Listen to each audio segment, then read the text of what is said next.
care of your start renewing your mind, body, and soul by contacting today for a free clarity consultation to discover the right wellness path for you. And subscribe for exclusive drops and discounts.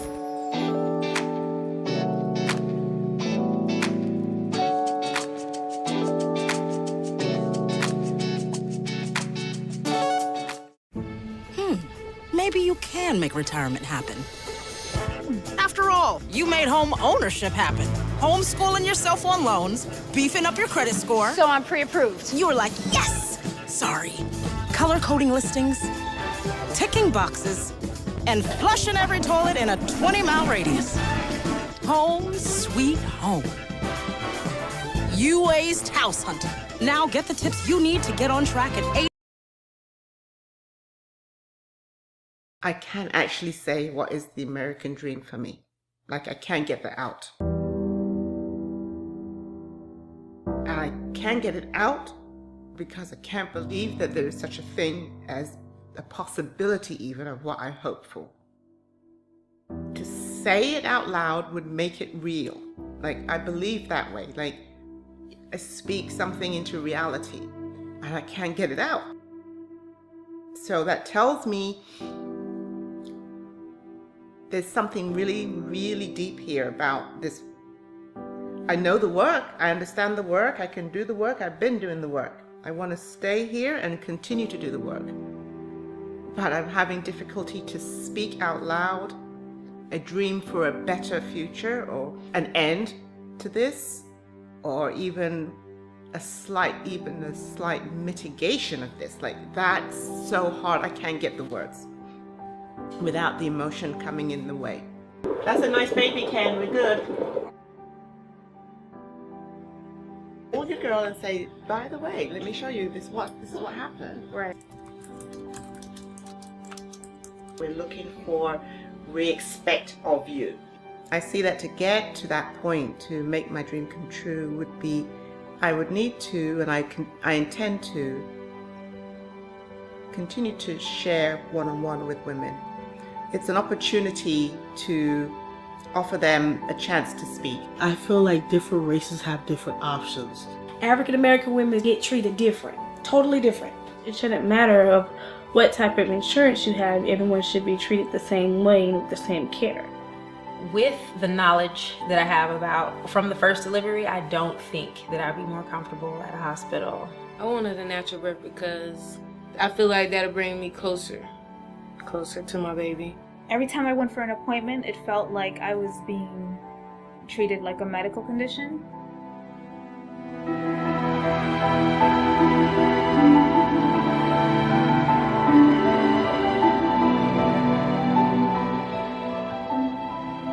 Stage in your life where quality television is important, Nubian TV is a Black network that speaks to your lifestyle. Nubian TV is the world's first digital network devoted to the upscale and political lifestyles of Black people. Nubian TV's programming includes politics, travel, fashion, food, automotive, arts and culture, civil rights, music, and more. Watch now on Amazon Fire TV, Roku, or watch globally at nubiantv.net. Nubian TV, it's what you want to watch.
Are you ready to feel empowered, valued, and balanced in your life? Cassandra Hill is a Christian holistic wellness influencer helping professional Black women feel at home in their bodies again. Cassandra's coaching services are designed to help you take better care of yourself and develop a profound understanding of your worth, reclaiming your throne. Start renewing your mind, body, and soul by contacting Cassandra today for a free clarity consultation to discover the right wellness path for you. Hello, I am Charnita Horton with SmartTest. Here at SmartTest, we are a one-stop shop. Whether you're looking to file your business or personal taxes, make sure you call SmartTest, the right choice for hardworking people just like you.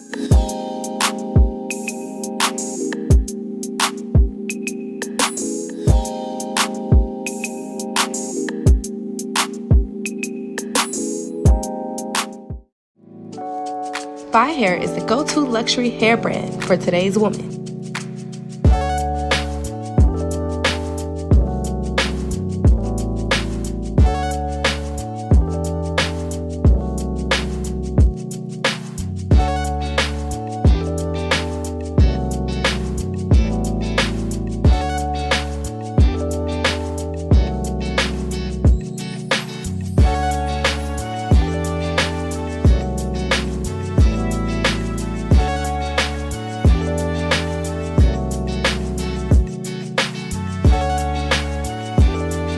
Wavy, curly, or straight, Fi Hair has everything for today's queen. Shop FiHairLLC.com and subscribe for exclusive drops and discounts.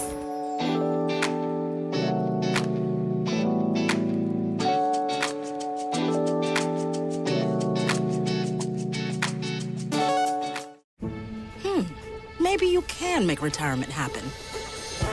After all, you made home ownership happen. Homeschooling yourself on loans, beefing up your credit score. So I'm pre-approved. You were like, yes! Sorry.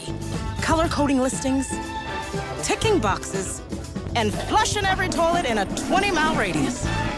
Home sweet home. You aced house hunting. Now get the tips you need to get on track at 8.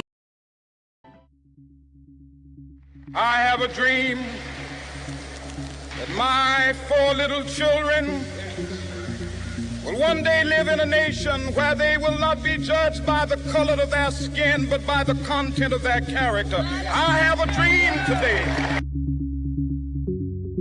The history of black women in this country is still to this day playing out, and the legacy of the negativity of that history in so many areas, but especially surrounding their health, continues to this day to plague us, to plague women and their families.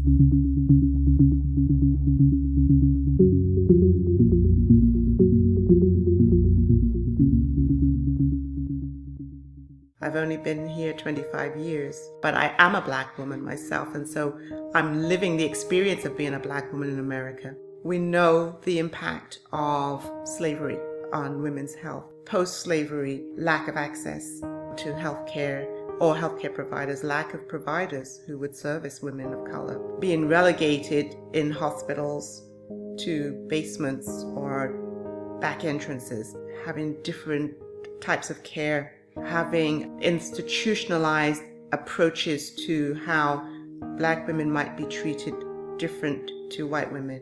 That legacy continues even in modern day. Lack of choice, lack of empowerment. And this plays out continually. We see it in the statistics. We know that if you are black, if you are African American, you are likely to have a higher percentage of any ill. You could name it. It could be any cancer. It could be heart disease. Of biggest concern and interest to me is maternal health and child health. We see decade after decade of statistics that show disproportionately 2 times, 3 times, 4 times as many black women having worse outcomes as far as their maternity care.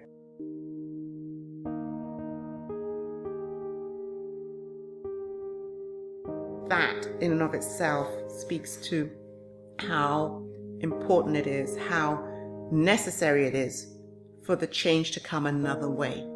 Clearly, whatever efforts have been put towards doing something about it have not worked. Don't you want pain medicine? I'm like, if you have the best midwife, that's your pain medicine.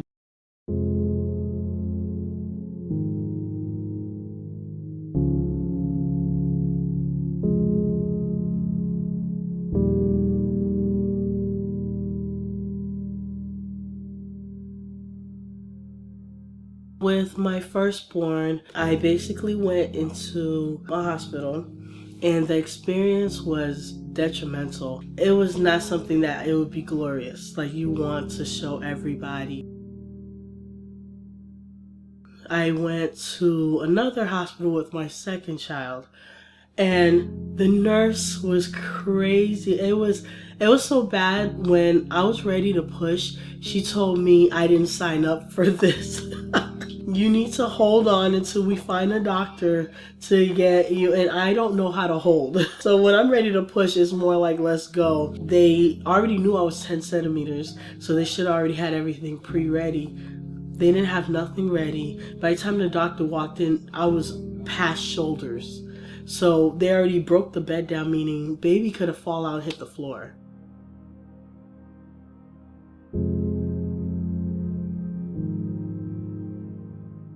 And then my daughter, when I had her, went to the hospital again, same thing. When it was time to go up to labor and delivery, I couldn't because I started crowning. It was hard to sit down on the wheelchair. So, of course, policies, so I forced myself to sit down while I'm crowning, which was like completely uncomfortable. When we got to labor and delivery, of course, I'm screaming for medicine. At this point, they told me I couldn't. The nurse there, I don't know if it was out of spite or anger, she purposely gave me medication after delivery. After that, what was the point? Now I can't even hold my daughter. My daughter is sitting there crying. They're trying to give it to me, but now I'm dazed out because of the medication. And so, of course, that made me extremely upset. That's when I realized I never want to have another hospital birth again. It was so hard for me to grasp the concept of why a hospital who receives plenty of money to make someone feel comfortable having a baby make you feel so uncomfortable. I feel like different races have different options because we're not educated enough, or we don't educate ourselves enough. We end up just accepting what someone tells us without doing research or without asking multiple doctors, without just finding out what else can I do besides this one option that's been thrown in my face and told me nothing else can work.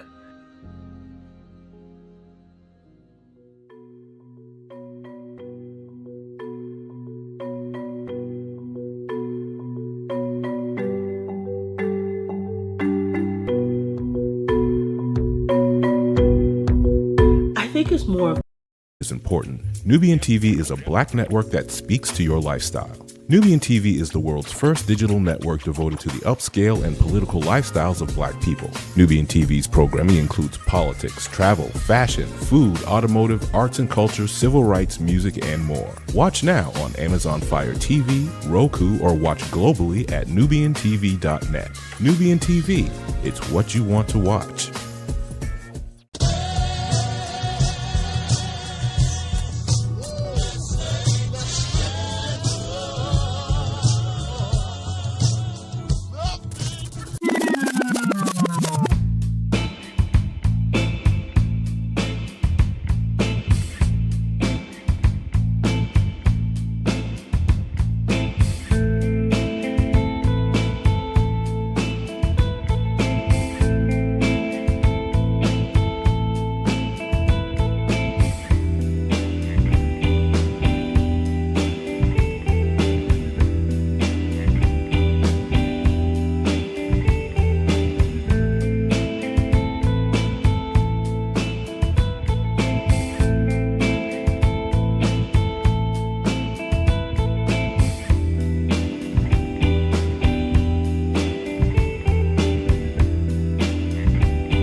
Are you ready to feel empowered, valued, and balanced in your life?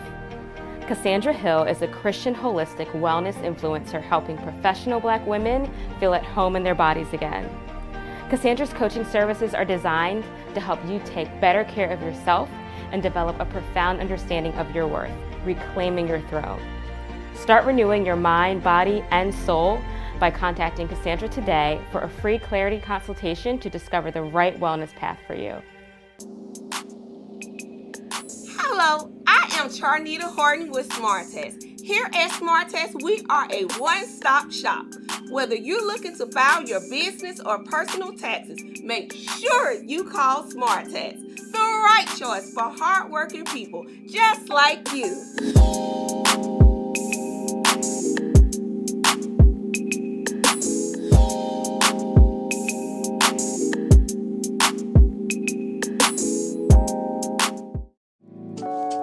Fi Hair is the go-to luxury hair brand for today's woman.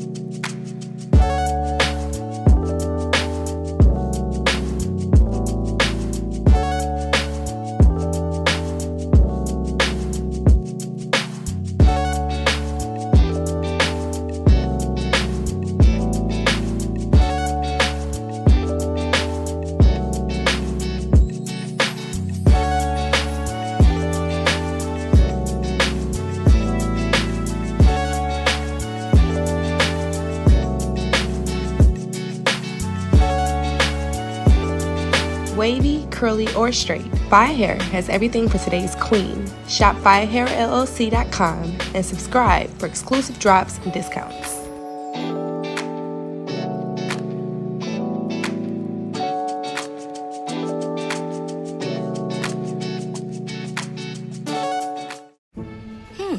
Maybe you can make retirement happen.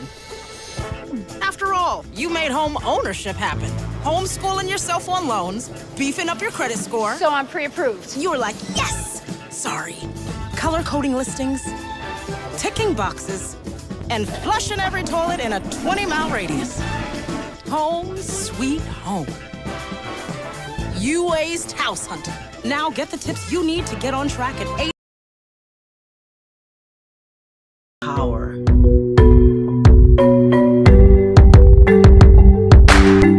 If you ask a doctor, is it safe to go to a midwife? Their answer will always be no. Because they don't have the equipment if something goes wrong, and they're using the scare factor just to make sure. At the end of the day, it's all about money. You could go to a midwife and a doctor and have your child the same exact way, but who gets more money? So when a doctor knows, okay, a midwife is going to take my bread and butter, he's of course going to use a scare factor to keep you from going. And most people say, I'm too scared to go to a midwife because I can't do natural. Well, how do you know what you cannot do until it's time? And you will be surprised at the things you can do. You can do. Where's your shoes? It fell off when Jill was trying to walk Huh? It fell off when Jill was walking. Yeah, put her shoes on before she hits that water. So she Fuck! Listen, don't let her. Trinity, carry the towel, please. Are you marked? Get set.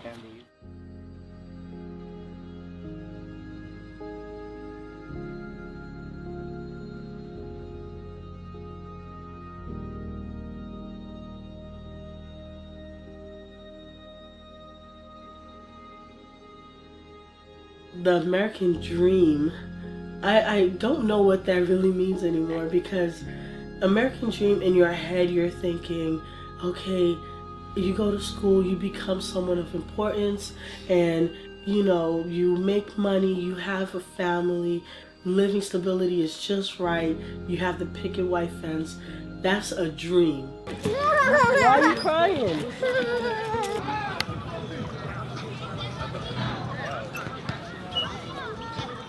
The American reality is you could have, I'm on my master's, and that don't mean nothing in America. With me having 7 children, it's like people frown upon that. Like, why would you have 7 kids? Because last time I checked, it's my body and I could do exactly what I want to do with it. If I wanted to have 20 or capable of having 20, I would push for 20.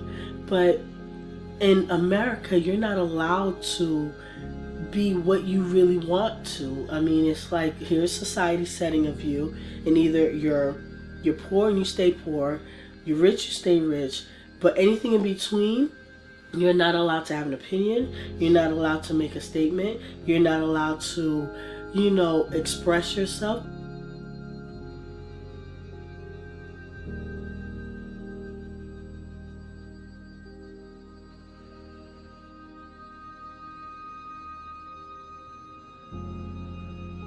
So the American dream is no such thing. There's no such thing. I haven't seen it. I haven't. Because someone will say, well, why don't you just go to school and get a degree? Well, I have a degree. That don't mean nothing. It doesn't matter if I was an RN or a doctor working in a doctor's office. If my lifestyle was already given to me, then I'm stuck with it. It takes one angry moment to make you or force you into making decisions that you thought you would never be able to make. The questions always start off with, how did you do it? Like, what made you allow yourself to go that route? Don't you want pain medicine?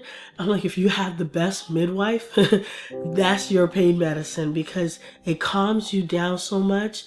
Just having that person that doesn't rush you or that doesn't force you. They actually let you or empower you to listen to your body. Let your body tell you when it's ready, not the other way around. Like, okay, I'm gonna check you, okay, you're ready. No, it's more like, listen to yourself. If you feel like pushing, push. So just hearing those words of confidence from someone else and you're freaking out, of course, that's gonna make you want to listen, to actually do what they allowed you to do.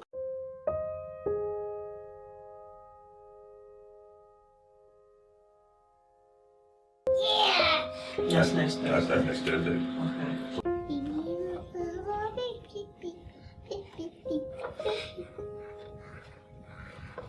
This will be my 4th at a birth center. My first birth, it was completely scary. I wasn't sure what to expect or what I should do or what I should prepare for. It was one of those, it feels like I was a first-time mom going into a new environment. When I had my first appointment, it felt like I went to someone's house, like as if I was watching a movie and a midwife came in and took care of that person. It felt like it was a neighborhood midwife and it was taking care of their family member. So that experience empowered me because I know I could control my emotions. With my second one at a birthing center, it was more of like, okay, you can do this. Let everything happen naturally. And it was like a miracle. It felt like a miracle within itself. And then by the third one, I felt like I was a guru. I was actually, there was no screaming, no tears, no nothing. And I felt so comfortable. I felt like I was in heaven. There was nothing that could get between me and my mental state of mind at that point.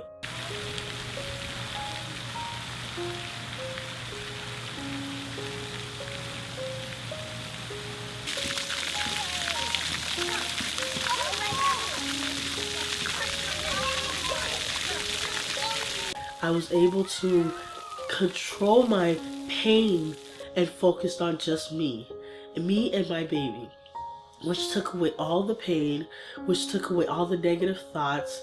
What if something happens to my baby? What if I can't push this time?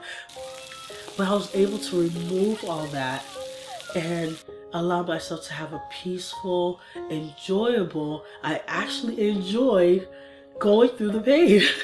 And most people were like, okay, you were on drugs. No, I actually enjoyed it.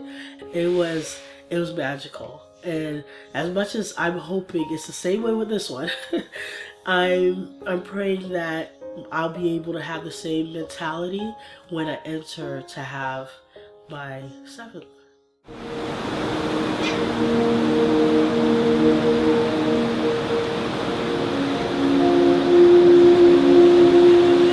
When I came to the United States, I didn't realize or understand the difference in how the healthcare system worked, but I had had health issues when I lived in England.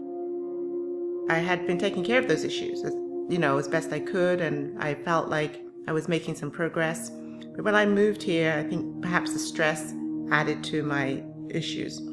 And I found myself having more trouble. I had to see gynecologists. I had to get, some help to figure out what to do. The hardest part for me was as a medical professional, I felt like I knew what to expect. I knew the questions to ask. I knew how to manage. My experience was really, really odd. I was completely lost inside of the situation. I was lost from the point of view of not really understanding what was going to happen.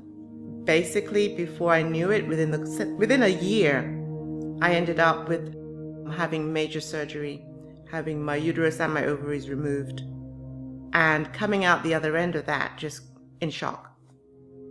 I mean, I knew, but I didn't know. I was party, but I wasn't party. I was asked questions, but I don't know what my answers were. I don't even know how I really got there, but that's the end result. I was completely blindsided, shocked, overwhelmed. It was in that moment that I realized I had to return to doing what I wanted to do, loved to do, and wanted to go back to the work I knew. But also, I realized how powerless I was inside of that situation, unable to protect myself from what happened.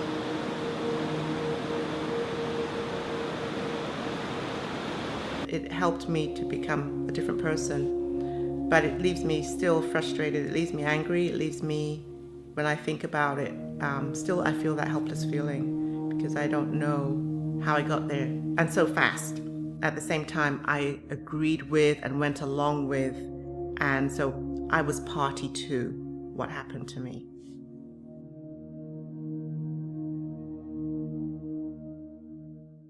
I started the first pregnancy. Nubian TV is a Black network that speaks to your lifestyle. Nubian TV is the world's first digital network devoted to the upscale and political lifestyles of Black people. Nubian TV's programming includes politics, travel, fashion, food, automotive, arts and culture, civil rights, music, and more. Watch now on Amazon Fire TV, Roku, or watch globally at nubiantv.net. Nubian TV, it's what you want to watch.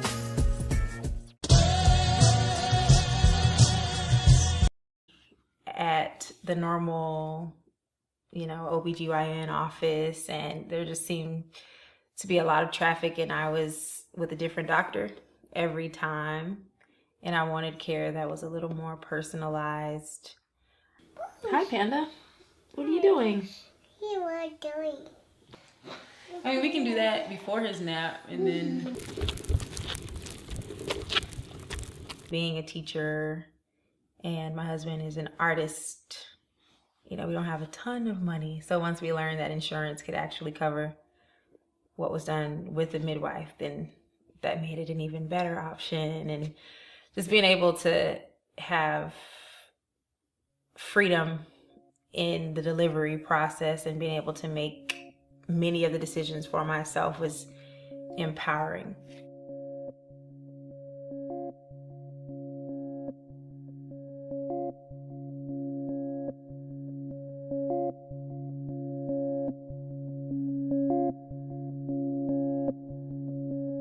With the knowledge that I have from the first delivery, I don't think that I'd be more comfortable at a hospital. I still want, not control necessarily, but just more of a voice in the process. And I've been present at a hospital delivery, and the room does fill up with people, and it seems as if the decisions are being made by that group of people instead of the mother being in charge, the mother and the father.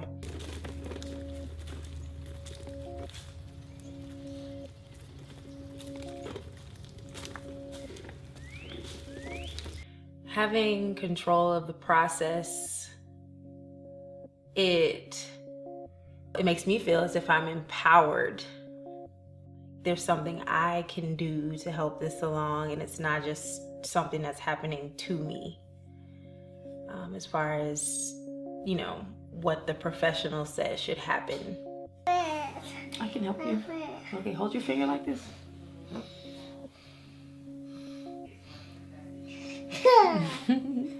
Now you can talk. You say hello. Hello. My name is Panda. Well, with my students, they'll remark, Ms. Brown, you're all belly. You're all belly. And then they'll say, my aunt, she gained like 50 pounds or, you know, and so since they're struck by that, I think it would be more memorable if I speak to my experience and I tell them, well, this is how I eat. And then they see what I'm snacking on. And so I would be very deliberate in reinforcing those things and talking to them about what I do, because I want the young ladies to know that you too can have a healthy pregnancy experience. You don't have to gain 60 or 70 pounds. You know, it doesn't have to be this traumatic experience that ends with medical emergencies and more prescriptions. Put it in the back. Yeah, if you don't mind it being on the seat.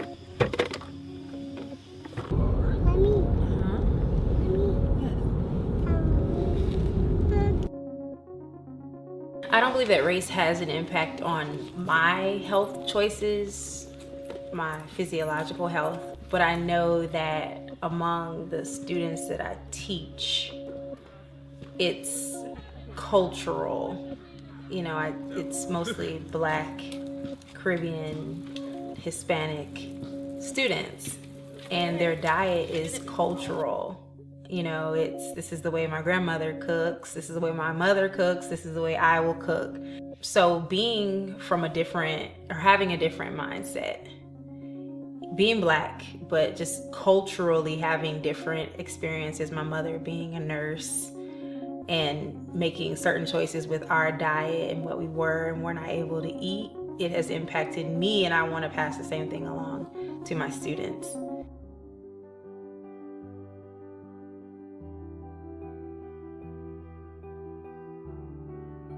I believe the American dream of the earlier part of the 19th century had more to do with finances. You know, can you own a home? Can you, as a man, provide for your family? Can you, as a woman, be that motherly, nurturing, domestic figure?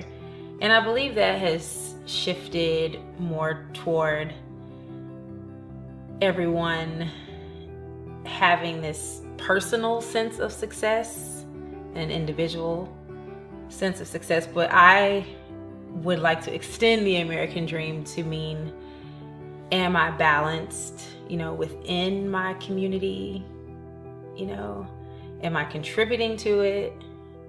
So that's how I define the American dream, using what you have to not just benefit yourself, but to benefit the communities that you're in.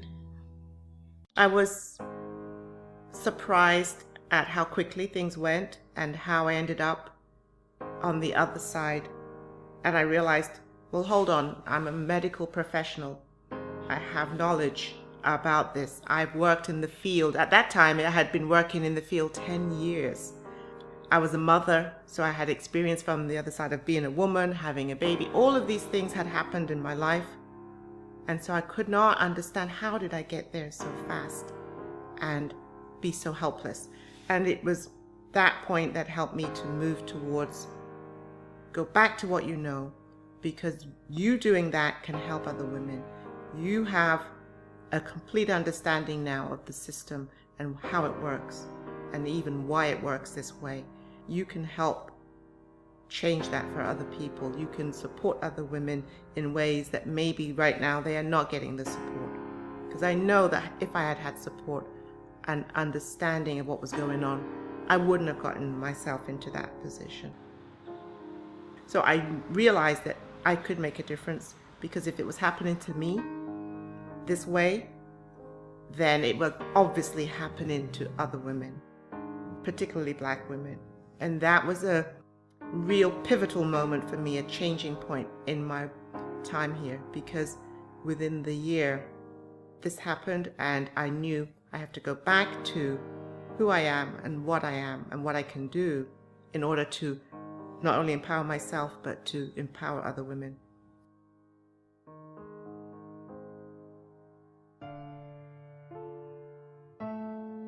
Building from there, I opened back up to seeing patients, began to build the foundation for what I'm doing now. And as I, over these years, over these past 25 years, I've got to a point where I know exactly what I need to do. Can't wait to see his face. He's gonna be so cute. Women in this country have very little opportunity to speak and be heard. I can see how the way I practice, the way I do my work already, opens up an opportunity where there may not have been one afforded before for women to express themselves, to share what's on their heart, and to talk and to be heard. Creating space, creating safety around that time when we're in interaction on a health issue is more important than just that specific health issue.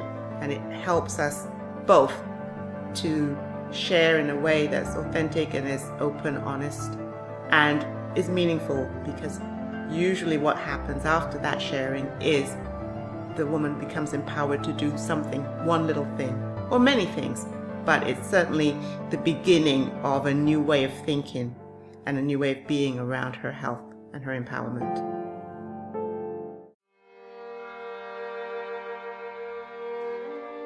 Well, with this pregnancy, I started out feeling confident and that I was more informed because I've already had the different experiences before, so I felt like I knew what I wanted. And even with that, it's been very frustrating because it's just been roadblock after roadblock after roadblock.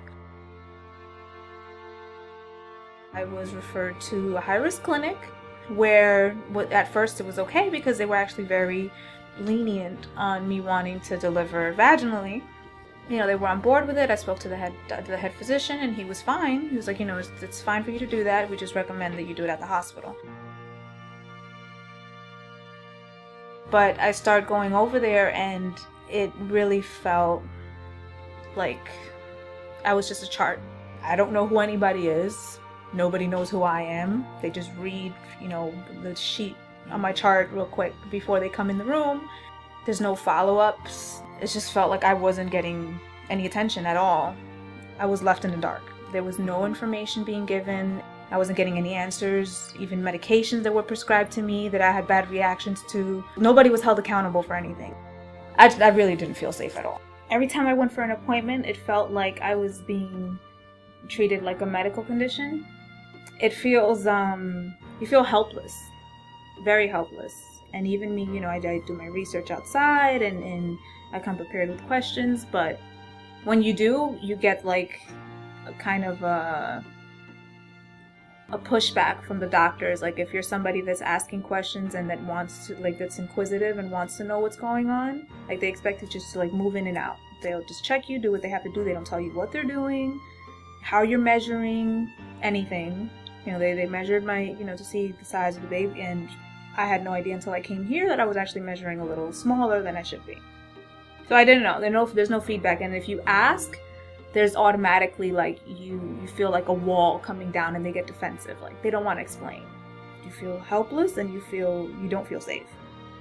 You know, these cases happen across the board to every race, but it's pretty clear that it's a lot more frequent and prevalent amongst women of color to have to struggle like this. It's a bit disheartening because that's something that you can't necessarily control. And, you know, I've experienced, you know, being like that feeling of not being able to go to certain providers because of my social class, which has a lot to do with me being a woman of color. Well, I mean, at this point, the American dream is pretty much a myth. I've seen so much hypocrisy and like double standards that, you know, it's just in so many different facets of life. Like it really is something like just completely systemic, that we're just held back from so much knowledge, and there's so many things that lower classes being comprised of mainly people of color, that we're just never taught. You know, are things that are passed down, like knowledge is passed down like as a family legacy pretty much, and we just don't get access to that.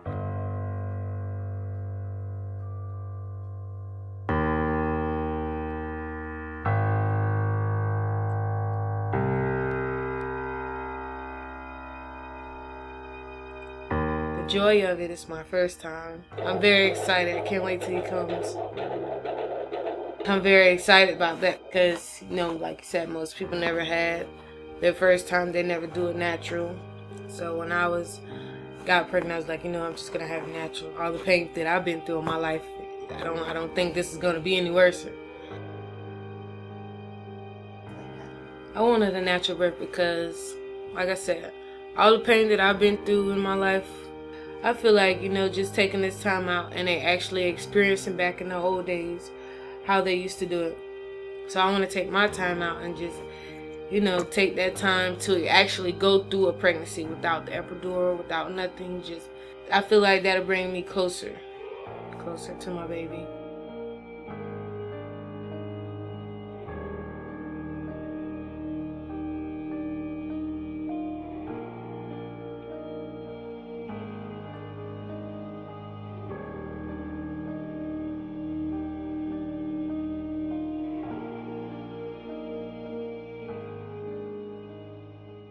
One of the fears that I've had after I found out I was pregnant was not being stable. That was really kind of hard, trying to find apartments, find where we're going to be at, you know. Took the time out to be in a shelter for a couple of months. And God has blessed us with a house, you know, with our own room and everything. The second one is financial problems. You know, once you have a baby, you know, it's not about you anymore. It's about them and giving your time and your affection, and also not having anybody to be there with me as well. So I thank God that I have somebody by my side, and not just somebody, you know, somebody special, and that's the father of my baby, our baby. And you know, now that we are stable and we are working, most pregnant women, they feel like they can't work, but you have to be determined. This is something that you want to do.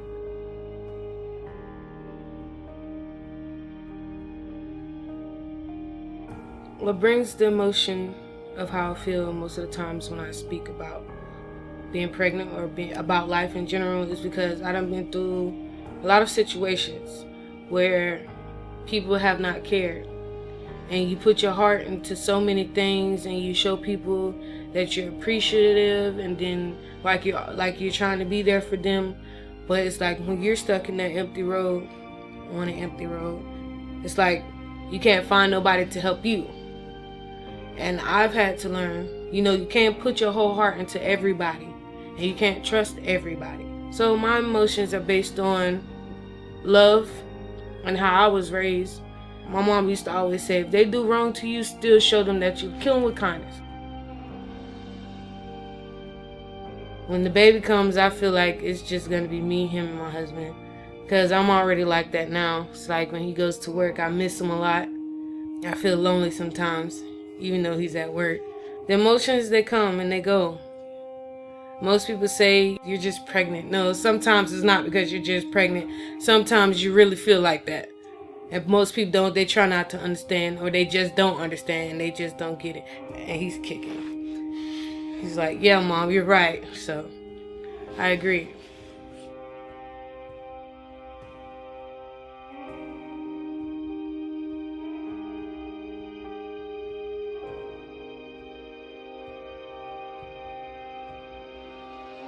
The American dream and my American dream means to me taking responsibility for your own actions. You know you have a baby on the way.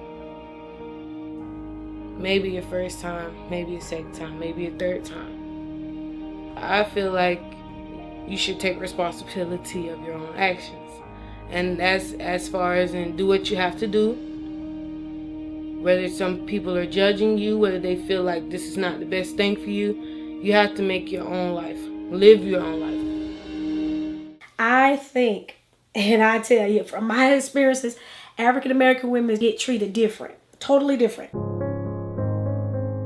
When they go into these doctor's offices, when they go into the hospital, due to they may go in with the hair flying, meaning that the hair is not all there together, and because of that, these nurses judge them. They judge you according to the way you look and they judge you according to how you speak and if you don't ask any questions. My experience at the doctor's office, I actually had to get referred out to another center versus the original center that I go to. It was a quite experience, and they checked me in, and it took a very long time for them to check me in. I went back at the desk and asked, is everything okay? They said, yes, we'll be calling you back in a second. As they called me back, the lady went over my chart. She went over the history and everything. She asked me certain questions, and she was concerned about why this doctor did this, why this doctor did that, and why I'm getting referred back over here, which I should have stayed with my other doctor. So actually she went out the room and she talked to another nurse, and she was like, oh, that's another one of them with the gold card. And I kind of felt a little discomfort because it shouldn't matter of what type of insurance you have. Everyone should be treated the same way and with the same care.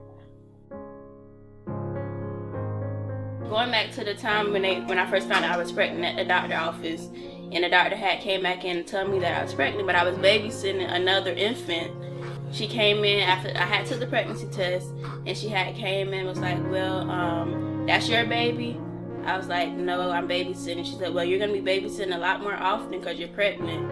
And I just felt like that was disrespectful in a way, because she was, first of all, I already look younger than I already am. So I think she was I don't know if she paid attention to my chart or what, but I think she thought I was younger, and because I'm black and young.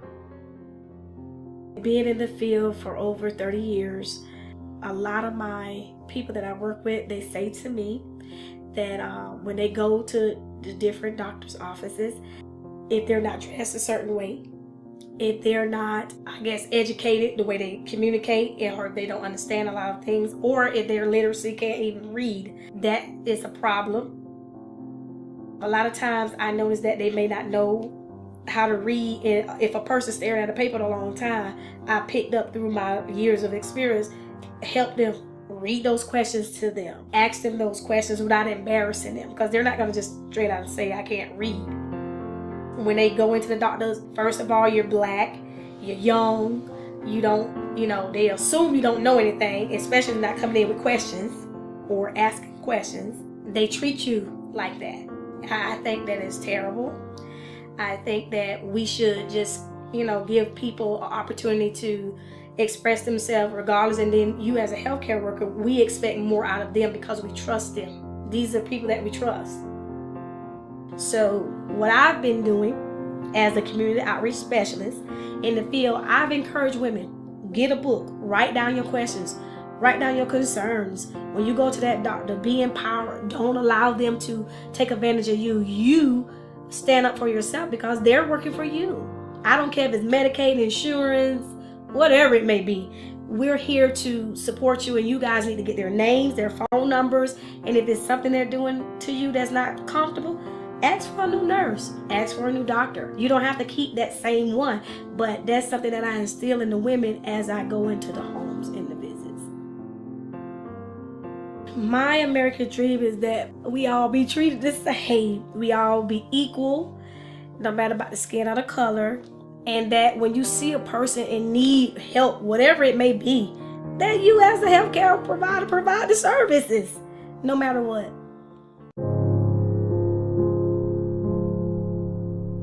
African American women or black women, they have less of a support system. Not all, but some of them just kind of give up. I feel it's easier for our women of color to, I just want to say the word give up. Sometimes you wonder, where's the struggle? Did y'all just give up? Where's the struggle? Is it easier to say, hey, I'll accept, things, instead of going out there and having to struggle and having to, try to make a better life for yourself or for your kids? Is it easier that way? That's just the questions that I have. It's something that's instilled in us, or instilled in the people of color, that this is what we have, this is what we're gonna get. Instead of reaching for the stars, this is all we got. Be put in a bracket to where our children are running wild, or we get lower paying jobs. We don't really have health insurance. We can't really get great prenatal care. This is the United States. I don't understand how our society is so closed and closed-minded, and we're in the United States. Why are we not pushing ourselves? And that's the frustration that I have for our community, especially with, the black moms, African American moms, whoever, however they want to be labeled. It's kind of frustrating. Why are we not progressing? It's almost like we're reverting ourselves back into like slavery. Like we just put ourselves in like a setting, like, we're okay with it. I'm not okay with it, so I don't understand why so many of our people of color are okay with it.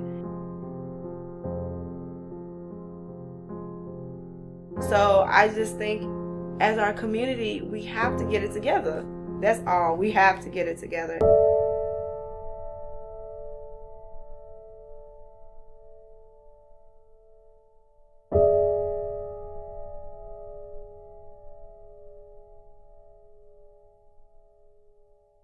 From my own personal experience, where it was hard for me and I had to struggle, but you have to have that willpower. When you say that some of the women they don't have enough empowerment, or they don't have that strive, once they become pregnant, or once they find out that they can't work, or, it's almost like they settle. So they either have more kids, or they, get lower jobs, or they just, kind of fall off of society, because I think that they don't have enough that support system. They don't really have a lot of support system out there. It could be from their parents or their mother, where their mother is young as well. She had them young. So she, can only tell from her experience, but sometimes it's not I'm not saying the right experience, but, they're just falling into a pattern.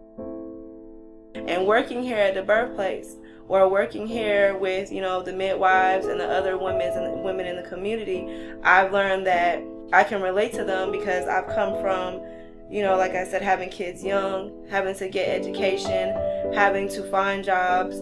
They feel that they're able to tell me because I've been there before. I can only tell them that you will come out of it. It will get better. You just have to have that willpower to get better. My kids are older now. I'm able to let them know, they see what I'm doing. They see, what their mom does, because it's easy for the system just to take your kids. It's easy for you to just, give up, and you can't give up. And that's what's going on in our society. And the younger that they get, the less knowledge they have of, the outcome of a healthy baby, or what can you do for a healthy baby. Keeping your appointments, that's like the best thing, is to keep an appointment. Just keep your appointments. And us as a healthcare provider, we have to instill on them. It may seem like we're nagging to them, but I feel like a big sister. Please come to your appointments. Are you okay? Are you eating? Are you drinking? Do you have these things at home? I'm not trying to judge you. I'm not trying to say anything, but I care about you. I care for each and every one of them that come through here, because I know how it was, and I know how it can be, and I know how easy it is to fall into the system. When they come in their first trimester, they are uncertain, especially like first-time moms, or even second-time moms where their kids are still young. They come in and you can see the doubt on their face. You can see the sadness. You can see that question that they have of what if. They look helpless. They look like, they don't have that power to continue. And I've had to tell them that I felt that at one point, but you have to persevere. You have to move on from it. I know that you'll feel sad, and I know that you'll wonder what's going to happen. You have all those questions of what if I don't get this money, or what if I don't get the right job, or what if I can't take care of this child, or what if. And you'll always have that what if, but there's always, like I say, a better outcome. You'll always have that sadness. You'll always have that doubt. But if you take that doubt and you move it to something positive, you'll have what's better. When they come and they're crying, or they're upset, or they're having a breakdown in the room, let it get out. It's gonna come out. But there's always a rainbow no matter how helpless you feel and how, hopeless and powerless you feel, you can never let your children, see that, especially when they're young. So I always tell the moms, especially when they come here and they're like, I don't know what I'm going to do. There's always a way, and there's always someone. I found Jenny, and I'm here now, 9 years later. It empowered me. I can see it with a lot of women. And leaving here, the birth center, after they have their baby, it's like a whole nother person. When they come back, they bring pictures and they come back for their appointments, or they come just to show their baby. It's a whole nother person from when in the beginning.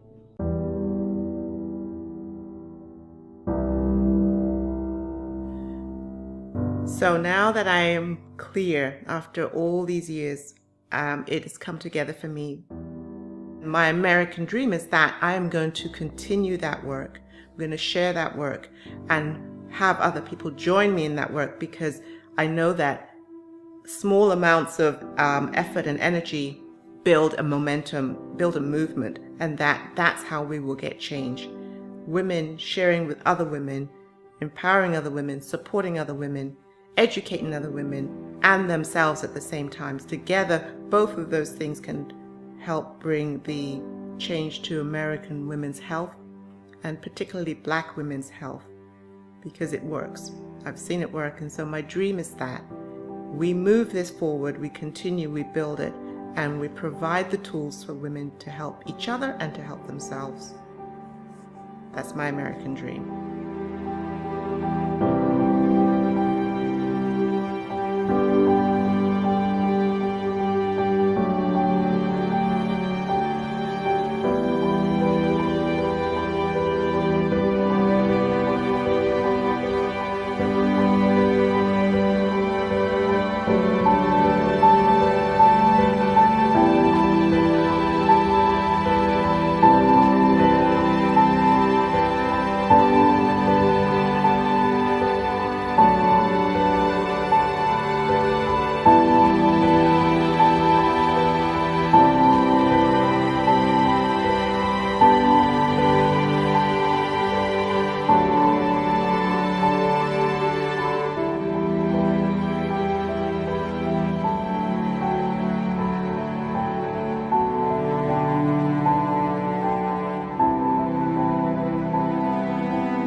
Back to one, pictures up, action.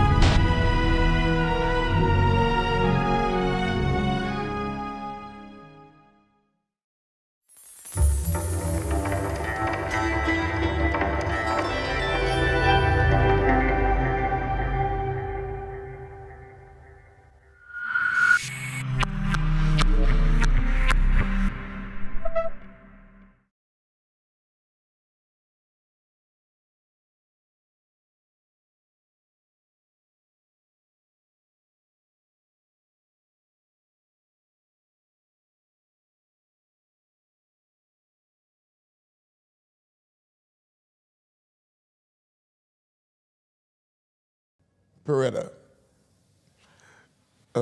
There's no place on the planet like Beretta.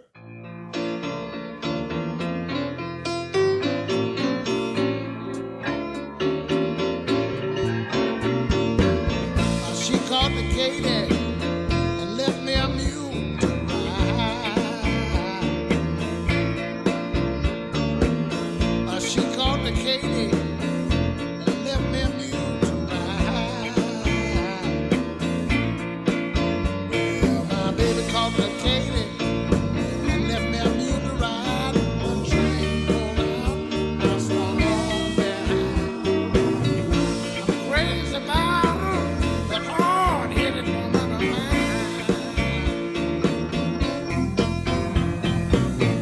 Really, my baby's gone. Great gosh, somebody so tall. You know my baby's gone. Great gosh, somebody she's tall. You know my baby, she's gone. My baby, she's tall. She's sticking her head in the kitchen in a big piece of meat. And I'm still crazy about her. Passion, and it's all about the passion of one guy. A guy who grew up here, you know, Graziano Uliani, who, you know, when he's a kid, goes down to Bologna, down to the big city, to see a few characters that are starting to play in the 60s, Italian characters that start to also do in their repertorio a bit of, you know, stuff that comes from the States, which is, of course, soul music, which is Otis. You see my drowning man. Sometimes my pillow get wet with the midnight tears, crying all night long. Sometimes I got tears all in my eyes. I be drowning. I be drowning. He phones me up in the middle of the 80s when I'm doing a video show here in Italy. Con Dance Club and Mr. JP, tra poco. And he says, look, I want to do a festival. I'm going to get somehow in touch with, you know, these characters that I've always been listening to, you know, whatever.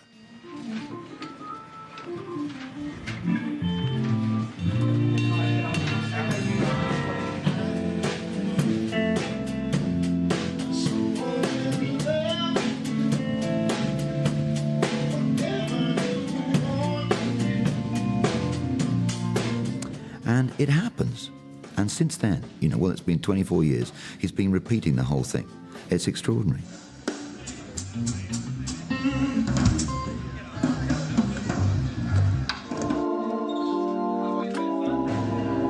Graziano Uliani. It's crazy. In a good way. I say that with affection. Quando morì Otis Redding il 10 dicembre del 67 nel tragico incidente aereo, io ero un teenager. Ascoltavo il sound di Memphis, la Stax soprattutto. Nelle classifiche c'erano allora Otis Redding, Aretha Franklin, Wilson Pickett, Sam and Dave, Rufus Thomas. Nel dicembre dell'86 andai a vedere un concerto di Solomon Burke a Zurigo. From our brand new album recorded in Memphis with Willie Mitchell, we promised Graziano Uliani that we would sing it tonight. Would you put your hands together? Every man, woman, boy, and girl. Per catturare la sua attenzione con le 3 parole d'inglese che avevo imparato leggendo le copertine dei dischi dei miei idoli, gli dissi: sono italiano, fondate il Solomon Bohr Fan Club, per farmi una foto con lui. Era una balla colossale, me l'ero inventata lì per catturare la sua attenzione. I can't wait for people to see what this whole world really means to me. Nothing is impossible. Choose your dreams and make them come true. Nothing is impossible. You've got to make your dreams in life come true for you.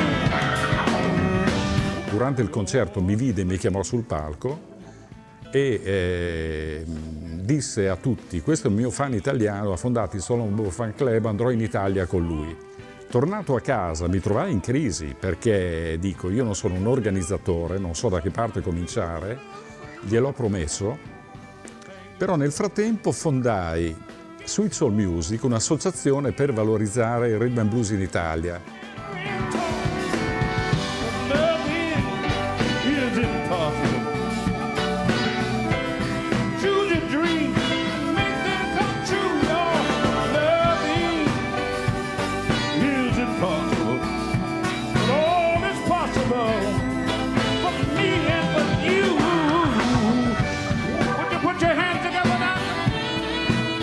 Il secondo colpo lo feci con Renzo Arbore perché attraverso Ernesto De Pascale, giornalista che lavorava nella redazione della sua trasmissione di culto di Arbore Doc, riuscii a convincerlo a prendere Solomon Bohr nell'ottobre dell'87 al posto di Wilson Pickett, che doveva arrivare, ma siccome gli trovarono un fucile carico nel sedile posteriore dell'auto, gli ritirarono il passaporto.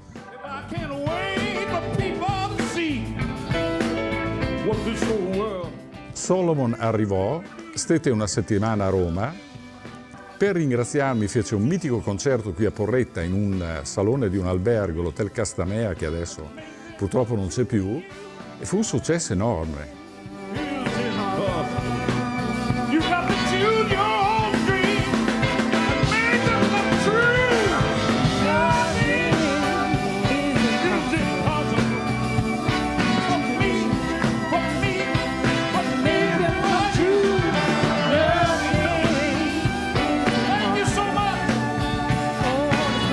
Poi nel dicembre dell'87 andai alle celebrazioni a Macon del ventennale della morte di Otis Redding.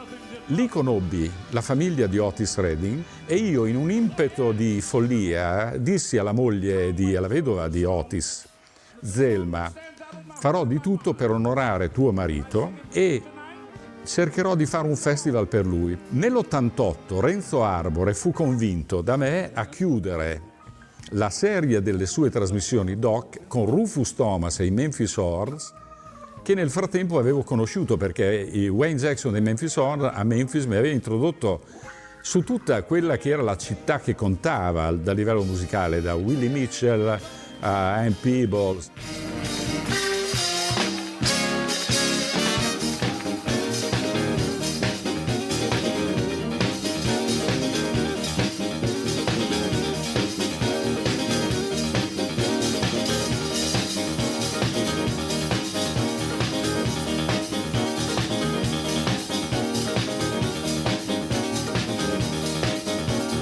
E Rufus, con i viaggi pagati dalla RAI, si prestò a venire a Porretta con i Memphis Horns a fare la prima edizione di quella che allora chiamammo Convention Internazionale del Soul e Rhythm and Blues, no? Sweet Soul Music.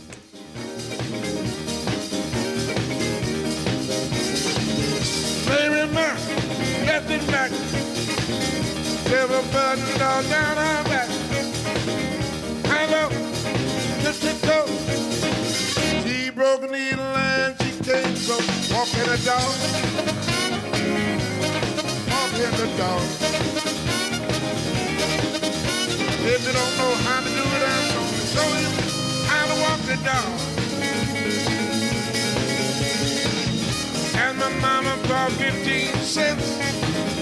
Be the elephant, jump so high, touch the sky. Never got back till the 4th of July. Walking the dog, walking the dog. Don't know how to do it, show you how to walk the dog. I have the utmost respect for Rufus Thomas. He's kind of like a godfather to us. And he was one of the guys that took us under our wing when we first started out as a band. He had the gumption to let us play behind him on, like the Funky Chicken, Push and Pull, and some of those things. He said to us, go to Paretta, Italy. He said, you would never forget. I'm walking now. I'm walking.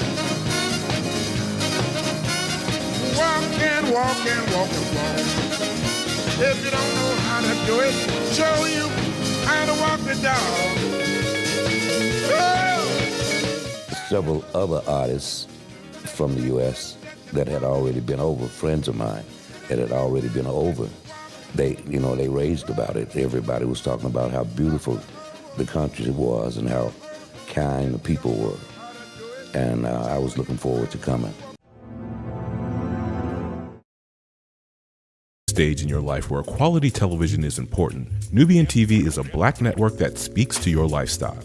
Nubian TV is the world's first digital network devoted to the upscale and political lifestyles of Black people. Nubian TV's programming includes politics, travel, fashion, food, automotive, arts and culture, civil rights, music, and more. Watch now on Amazon Fire TV, Roku, or watch globally at nubiantv.net. Nubian TV, it's what you want to watch.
Are you ready to feel empowered, valued, and balanced in your life? Cassandra Hill is a Christian holistic wellness influencer helping professional Black women feel at home in their bodies again.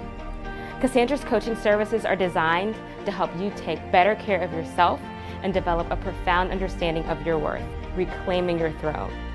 Start renewing your mind, body, and soul by contacting Cassandra today for a free clarity consultation to discover the right wellness path for you. Hello, I am Charnita Horton with SmartTest. Here at SmartTest, we are a one-stop shop. Whether you're looking to file your business or personal taxes, make sure you call SmartTest. The right choice for hardworking people just like you.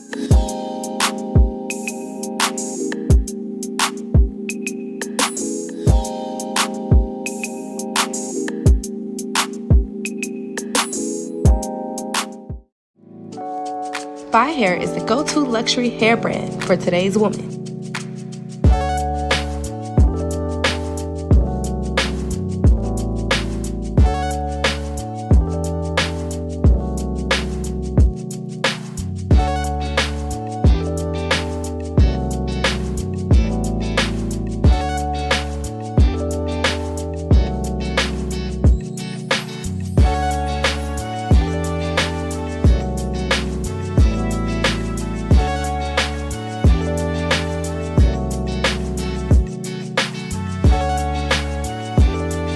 Wavy, curly, or straight, Fi Hair has everything for today's queen. Shop FiHairLLC.com and subscribe for exclusive drops and discounts.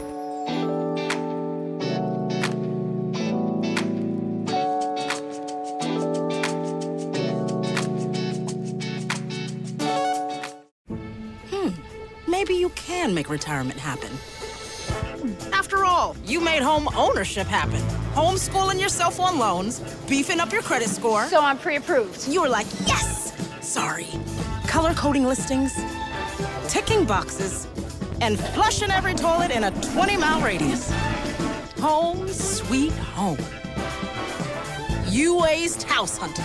Now get the tips you need to get on track at 8. Per me doveva essere un una tantum. Poi negli anni il festival è cresciuto, però sempre con un intento. Io mi sentivo come un collezionista di francobolli, andavo a cercare le rarità. He had a vision, and it started small, as a lot of festivals do, you know.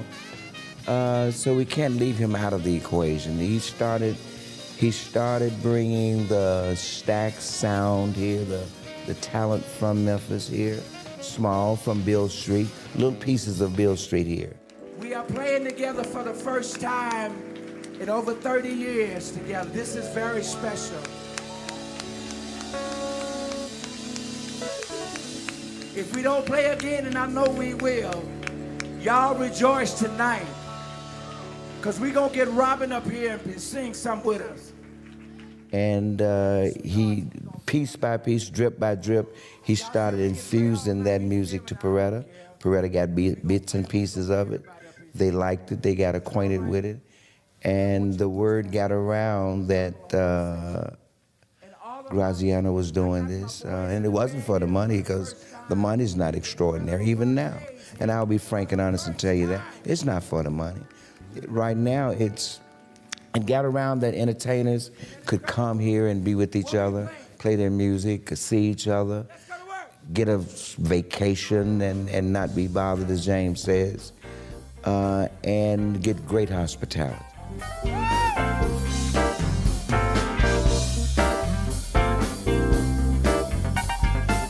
Come on, dance up. Mustang Sally. Guess I'm gonna slow your Mustang now. All right. Mustang Sally now, baby. Guess you're gonna slow your Mustang now. All right. You've been running all over town.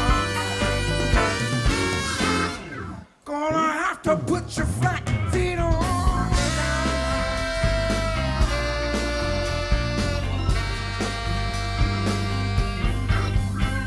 I bought you a brand new Mustang.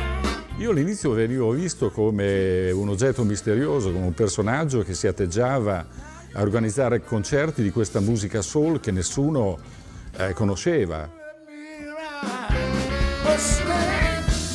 Quando siamo partiti nell'88 con la prima edizione c'è stato, direi, ostracismo. Perché? Perché le terme funzionavano, il loro pubblico amava sicuramente un altro tipo di musica che era il liscio, quindi il fatto di organizzare un festival di musica soul che non era nemmeno ben definita perché non la conoscevano, li allarmava. You'll say, what? You know, a lot of black people coming here, and what are they, what's this all about? You know, there was a bit of kind of strange reaction around the town. I commercianti locali, col declino delle terme, si sono resi conto che il fatto che arrivasse gente da tutto il mondo e stesse qui una settimana, perché non era una toccata e fuga come succede in molti festival. Viene della gente, viene, spende, viene a vedere la nostra cittadina che è bella e si dà da fare questi ragazzi e vengono degli artisti bravi.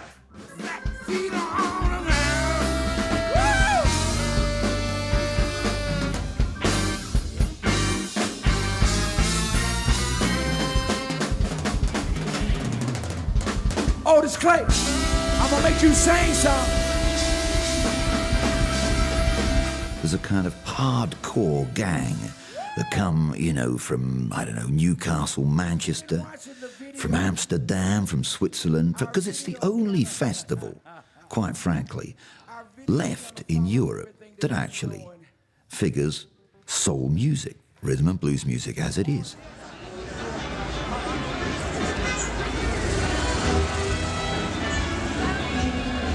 C'è gente che arriva dalla Nuova Zelanda, dal Giappone, dalla Scandinavia. Porta tanta gente che viene a visitare e noi altri vediamo che godiamo quanto c'è tanta gente, quanto ce n'è poca e c'è poco da divertirsi. Un cognato che... Mi encanta, venimos desde Andalucía. Da Trieste? 10 anni? Come l'avete scoperto? Per caso, una sera, per caso, passando per Porretta abbiamo sentito la musica e siamo entrati e da allora non l'abbiamo più lasciato. And Graziano has this incredible capacity to dig out people that have long disappeared off the scene. Il segreto del Porretta Soul Festival è stato quello di andare a cercare personaggi di grande valenza qualitativa, ma a livello commerciale nessun promoter europeo avrebbe preso gli artisti che prendevo io, salvo Wilson Pickett, Rufus Thomas o Solomon Burke. I mean, there's one character, which is Spencer Wiggins, that, you know, I mean, he abandoned singing years ago. He became an insurance agent, right? And Graziano manages to persuade the guy to come over here 2 years ago.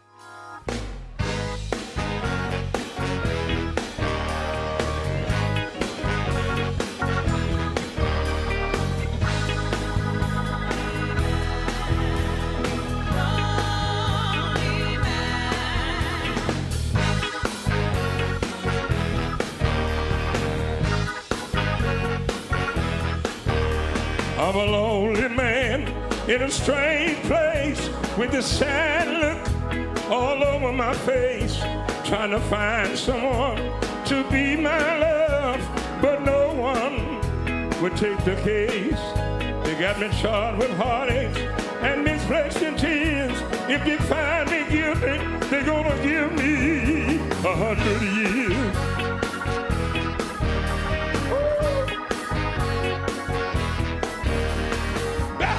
Got the handcuffs on me. Only true love can set me free. Now they're calling loneliness to the witness stand. I could make a getaway, but bad love won't let go of my hand. Yeah, yeah. You know, his old Spencer, and he's leading the gospel singing in the local church, which, by the way, they want to shut down. But, you know, big gospel congregation today, and maybe they're going to keep it open. Who knows? The song that strikes me is an old song, old gospel song called Amazing Grace. And it's just the lyrics in there that explains everything. Amazing Grace, how sweet the sound that saved a wretch like me.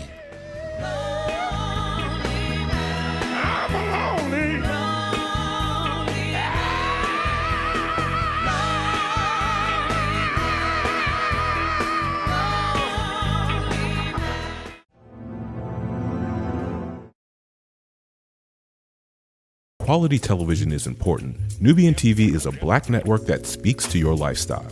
Nubian TV is the world's first digital network devoted to the upscale and political lifestyles of black people. Nubian TV's programming includes politics, travel, fashion, food, automotive, arts and culture, civil rights, music, and more. Watch now on Amazon Fire TV, Roku, or watch globally at nubiantv.net. Nubian TV, it's what you want to watch.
Are you ready to feel empowered, valued, and balanced in your life? Cassandra Hill is a Christian holistic wellness influencer helping professional Black women feel at home in their bodies again. Cassandra's coaching services are designed to help you take better care of yourself and develop a profound understanding of your worth, reclaiming your throne. Start renewing your mind, body, and soul by contacting Cassandra today for a free clarity consultation to discover the right wellness path for you. Hello, I am Charnita Horton with Smartest. Here at Smartest, we are a one-stop shop. Whether you're looking to file your business or personal taxes, make sure you call Smartest. The right choice for hardworking people just like you.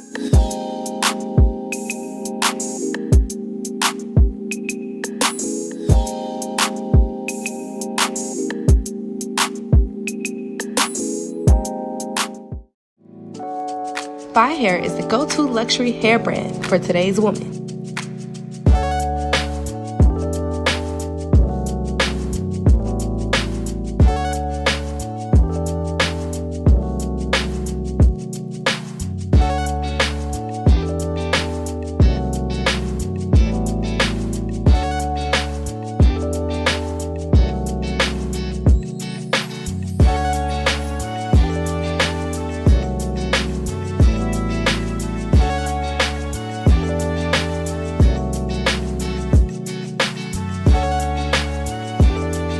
Wavy, curly, or straight, Fi Hair has everything for today's queen. Shop FiHairLLC.com and subscribe for exclusive drops and discounts.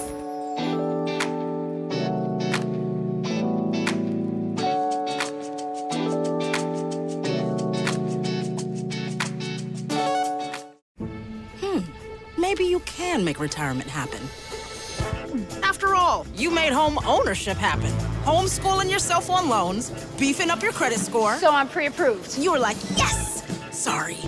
Color coding listings, ticking boxes, and flushing every toilet in a 20-mile radius. Home sweet home.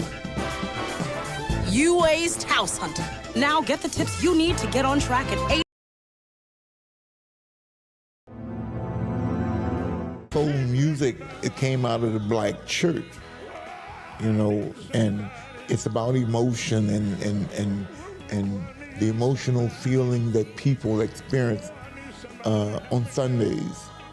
Well, my father's a minister, and there was 4 children. One of my brothers has passed, and we all used to get together at church. He used to put us together to make a group to sing, and so I started at 9 years old. I did, and just growing up in church, that's where I started singing. My father was a guitar player, and they played in church, and my mother and them sing in church, so they met each other. So I guess somewhere down the line, I got a little both of the juices to give me the singing ability.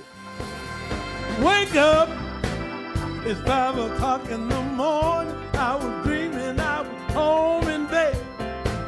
Hey, I opened my eyes and looked around and found I was somewhere else instead.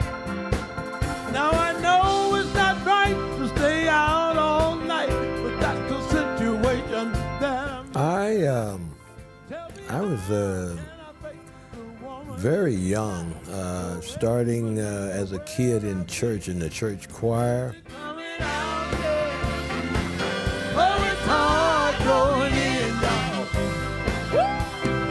Easy coming out, oh baby. Oh, it's hard going in. Yeah. And before writing songs, I was always writing poems. And I sang in the church choir. My mother was deeply religious. I started in the church, you know, typical Black family, you know, the church have always been a big part of Black culture, simply because of the fact there was not a lot of other things to do. So the church was always not just religious, but social.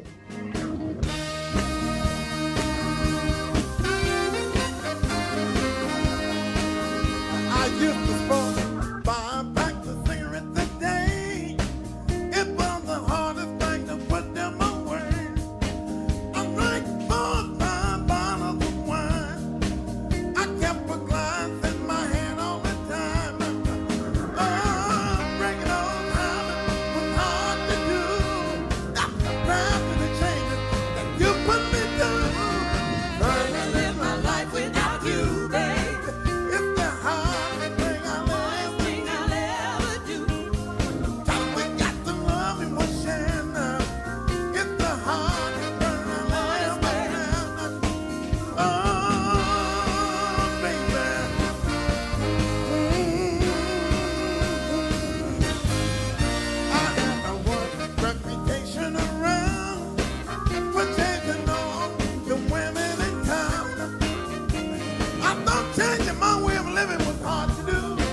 like baby loving you.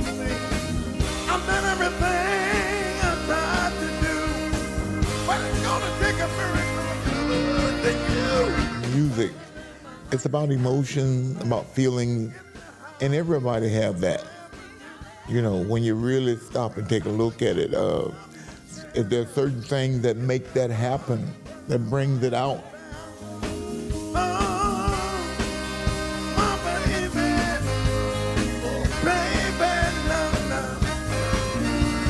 It's all right to go on stage, but if you can't feel what I'm doing, then I'm not doing anything. You know, I've got to be able to touch you. I got to be able to, I got to make you laugh. I got to make you cry. I got to touch your emotion. But I understand that music is like the wind. You can't see it, but you can feel it, you know, and that's what soul is. It's a feeling. It's not something you can touch and slap around. It's just a feeling, you know what I mean? And if it's right, if it's done right, it's a serious feeling, you know? It can be emotional, it can be laughable, it can be sad. It can also bring joy to you, you know? And I'm grateful that the Lord blessed me to be a part of this.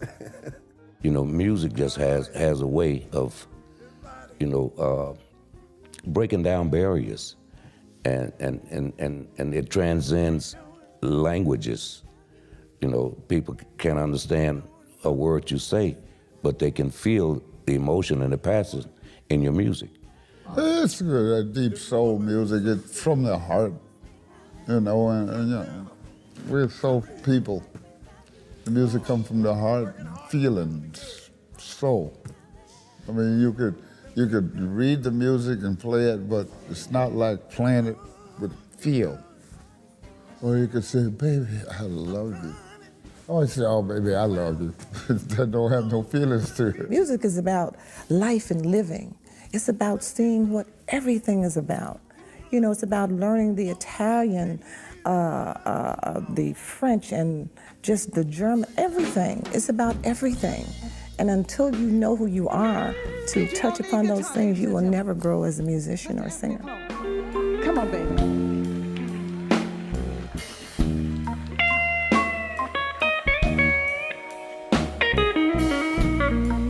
Go ahead, baby. Go ahead.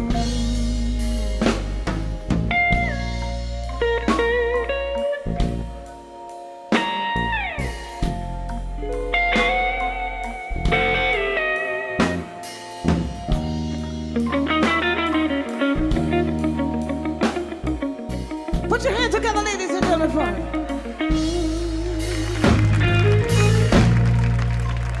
Baby, I tried to treat you right, like a good man and woman should. Tried to be your lady. I tried to be good, but you wouldn't return my love. And I was a fool. Now I'm finally waking up, baby. I'm leaving you. Oh, yes, I am. This thing ain't working out. Working out. Baby, checking out. It ain't what it ought to be. It ain't what it ought to be. So now you gotta set me free. Set me free, baby. I'm gonna move along. Lord, I've got to move along. Oh, yes, I do. Move too long.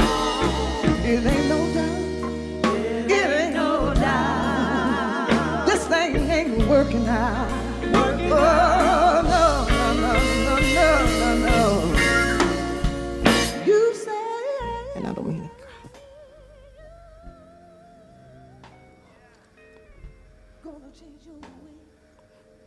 It's a roller coaster of emotions, but that's what their music is. It's a roller coaster of emotion.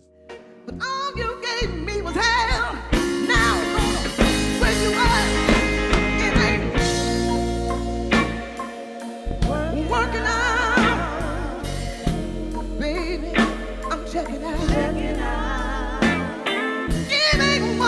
to be. It ain't what it ought to be. So now. I am this music. I'm a part of it. It's my life. I'm a very emotional person. It comes from bad experiences with men.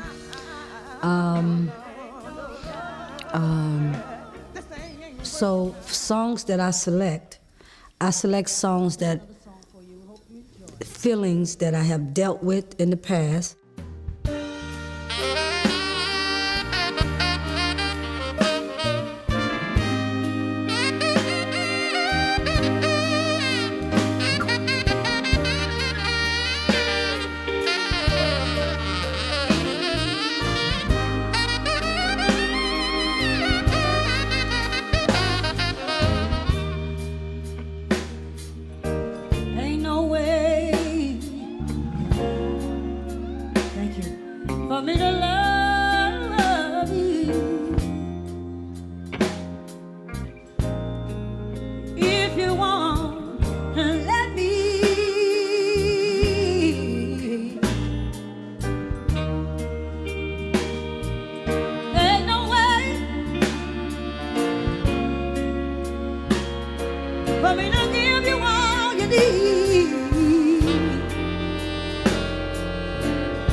That's the way I choose my songs. I don't do top just what's popular. I do what I feel inside. I'm a gospel. I love gospel. Gospel is my number one thing, and that's where my roots are. So emotional songs with messages that I can feel within are songs that I love singing.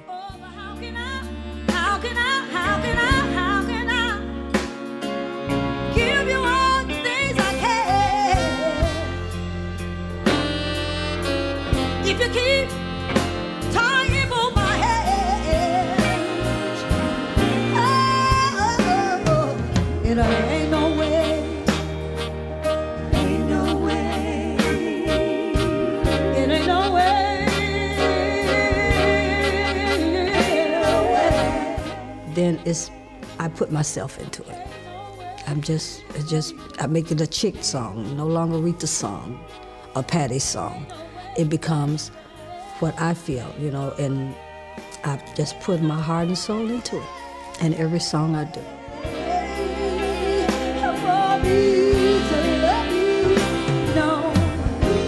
Well, I've had some bad experience with drugs, and that because if it had not been for God, I might not have been here now. And then experience with very bad relationship with a man that tried to actually kill me. And that...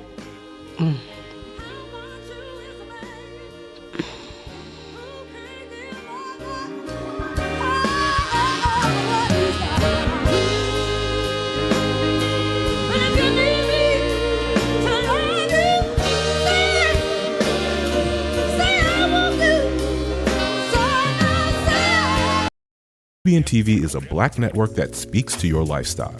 Nubian TV is the world's first digital network devoted to the upscale and political lifestyles of black people. Nubian TV's programming includes politics, travel, fashion, food, automotive, arts and culture, civil rights, music, and more. Watch now on Amazon Fire TV, Roku, or watch globally at nubiantv.net. Nubian TV, it's what you want to watch.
Are you ready to feel empowered, valued, and balanced in your life?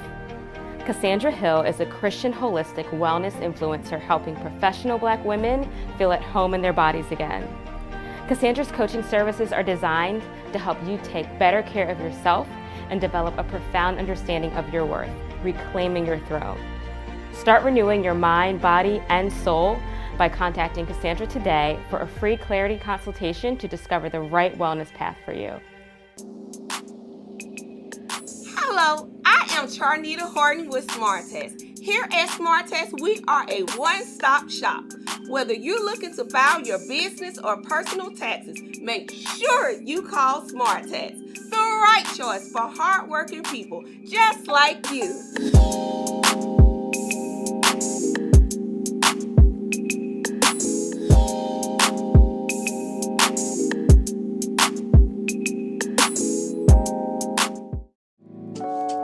Fi Hair is the go-to luxury hair brand for today's woman.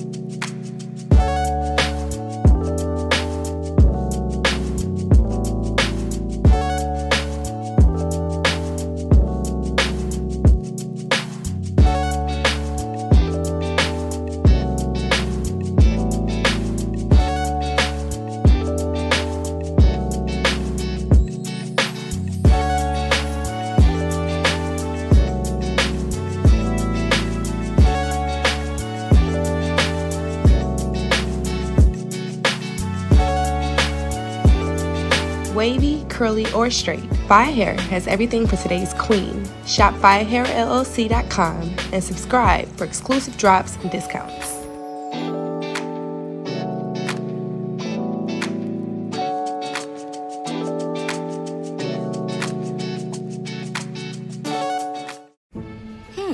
Maybe you can make retirement happen. After all, you made home ownership happen. Homeschooling yourself on loans, beefing up your credit score. So I'm pre-approved. You were like, yes! Sorry. Color coding listings, ticking boxes, and flushing every toilet in a 20-mile radius. Home sweet home. You aced house hunting. Now get the tips you need to get on track at 8.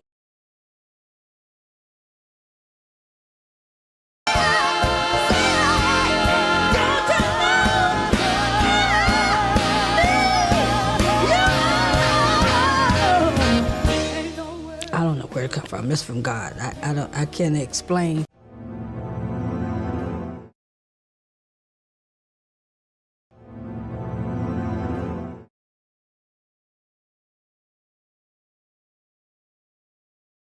Where it come from? It's from God. I can't explain.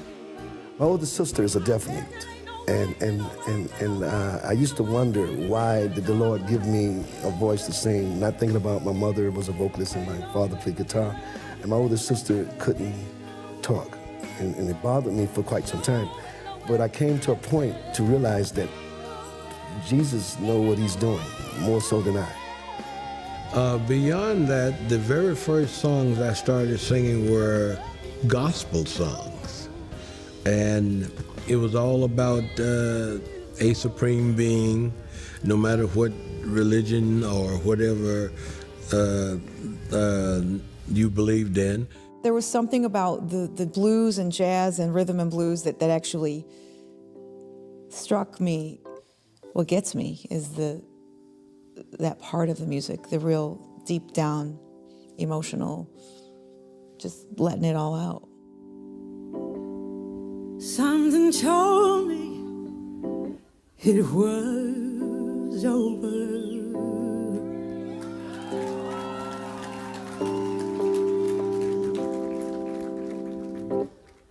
When I saw you and that girl walking,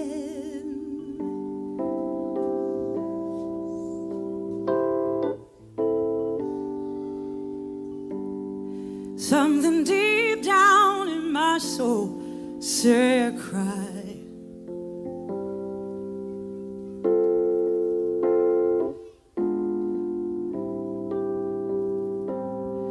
When I saw you and that girl walking, oh yeah, yeah. Well, I'd rather Yes, I ran go blind.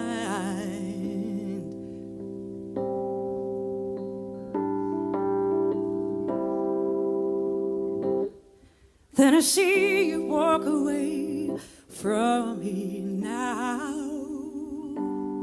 I mean, I'm a bit of a perfectionist, so I think that in the last few years, learning to actually let go of some of that so that more of my soul can come out. The most meaningful song is At Last by Etta James. Because I was trying to shop for a car, and I was a single mother. I was working and I didn't really have transportation, so I stopped in the car at the car lot in Louisville, Kentucky, and I didn't have enough money. So the man said to me, "I hear you sing. If you can sing this particular song, you can drive that car off the lot." I was scared because I just knew I was not going to be able to sing what he liked, because he was an older gentleman, and I'm thinking he probably was going to call another song like Loretta Lynn or someone like that, and I'm going like, okay, I don't know any of those songs. So he said, "If you can sing At Last by Etta James, I will let you drive that car off the lot." I had just bought the song. I just learned it. I mean, not even 2 weeks. My heart started beating. I sung the song and the man wept. He cried so hard. He gave me the keys and said, "You don't have to bring the rest of the money. Not now. You can give it to me maybe 2 or 3 months later."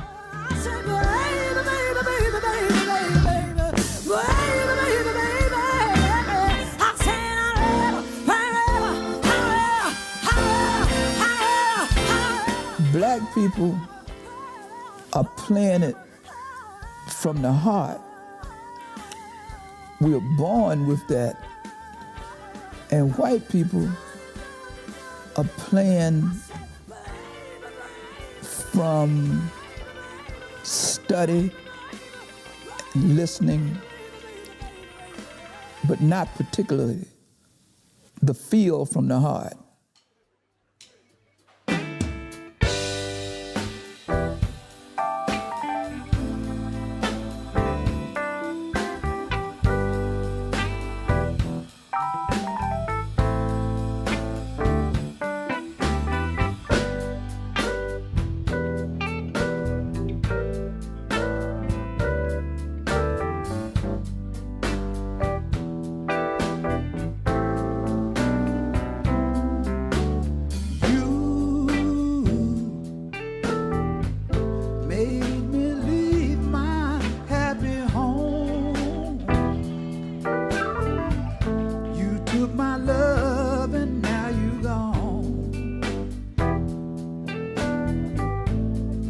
Since I fell for you,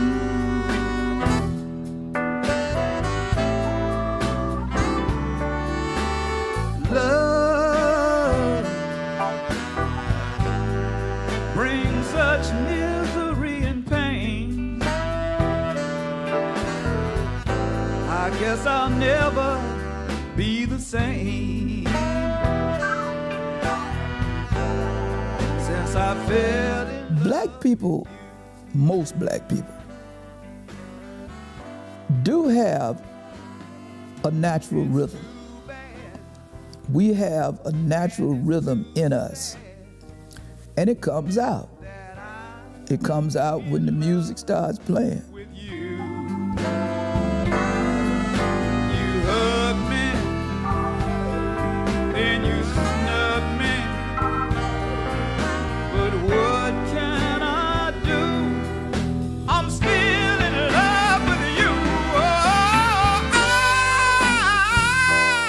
Well, growing up, I always loved music. And there was music in my house. They had a lot of parties at my house where I was born and raised in Portsmouth, Virginia. And there was a piano in my house. In those days, there was a piano in just about everybody's house.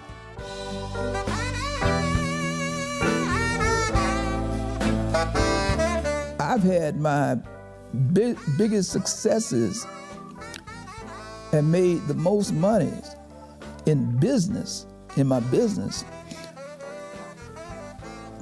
in Alabama and Georgia, which is full of racism and was full of racism then. But what they used to say is, you're not like all the others. So therefore, I became a special nigga, you know? I was special.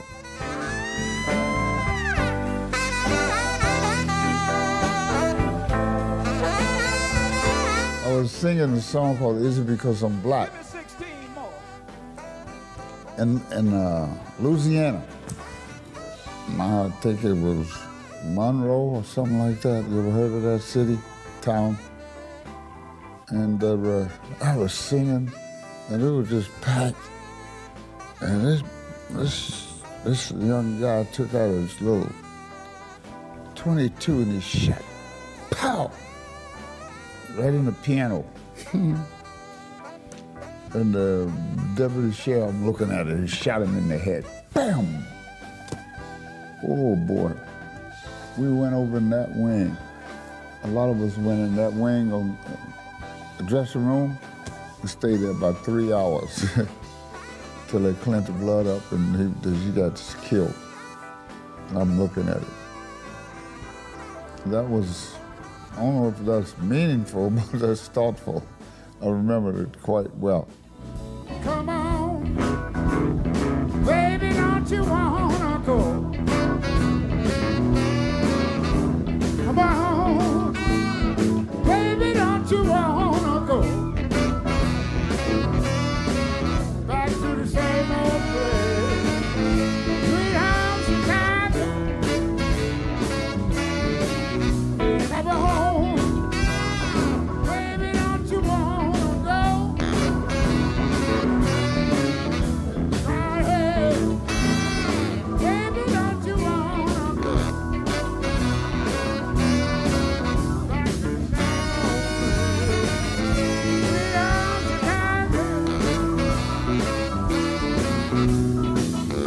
One is two, two is 2 is 4. Hey, pretty mama, don't you want some more? Cried, hey, baby, don't you wanna go? Back to the same old place, Sweet Home Chicago.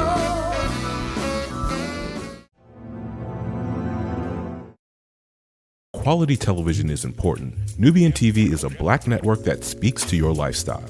Nubian TV is the world's first digital network devoted to the upscale and political lifestyles of black people. Nubian TV's programming includes politics, travel, fashion, food, automotive, arts and culture, civil rights, music, and more. Watch now on Amazon Fire TV, Roku, or watch globally at nubiantv.net. Nubian TV, it's what you want to watch.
Are you ready to feel empowered, valued, and balanced in your life?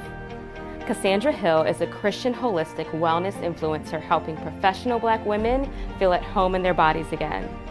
Cassandra's coaching services are designed to help you take better care of yourself and develop a profound understanding of your worth, reclaiming your throne.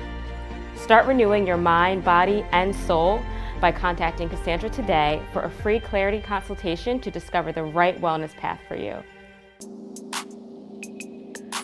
Hello, I am Charnita Horton with Smartest. Here at Smartest, we are a one-stop shop. Whether you're looking to file your business or personal taxes, make sure you call Smartest. The right choice for hardworking people just like you.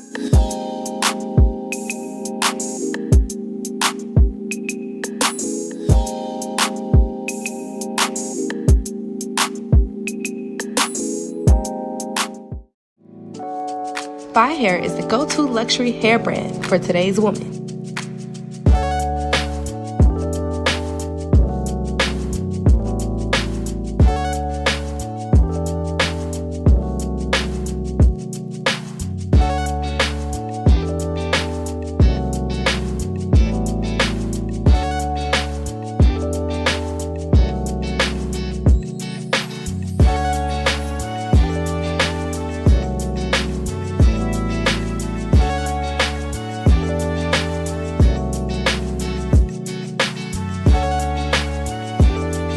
Wavy, curly, or straight, Fi Hair has everything for today's queen. Shop FiHairLLC.com and subscribe for exclusive drops and discounts.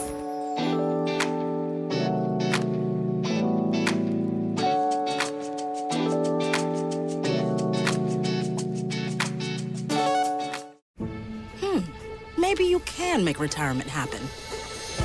After all, you made home ownership happen. Homeschooling yourself on loans, beefing up your credit score. So I'm pre-approved. You were like, yes! Sorry. Color-coding listings, ticking boxes, and flushing every toilet in a 20-mile radius. Home sweet home. You aced house hunting. Now get the tips you need to get on track at 8.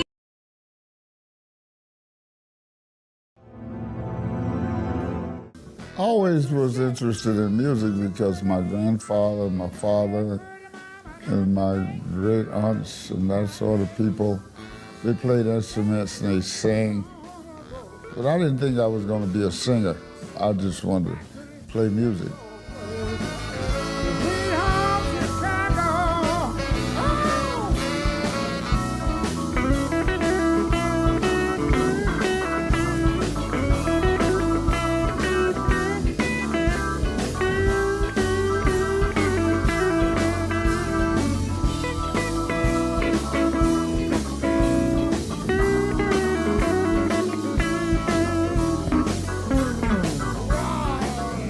Negli anni 90 mi era venuta la tentazione, soprattutto quando lavoravo alla fine degli anni 90 con Andrea Bocelli, di rendere un pochino più commerciale il festival.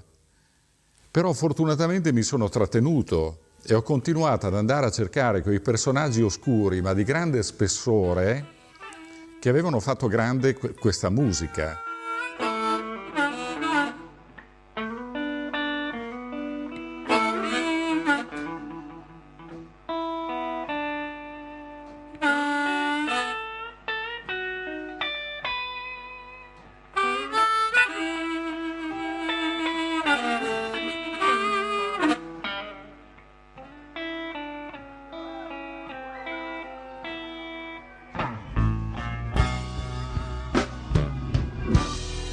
She's 19 years old. She got ways just like a baby child.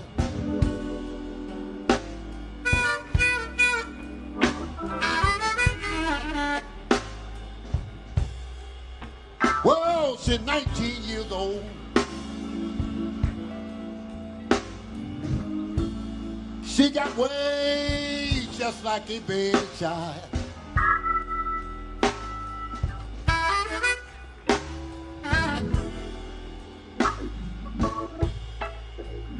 Nothing I do to please this young woman,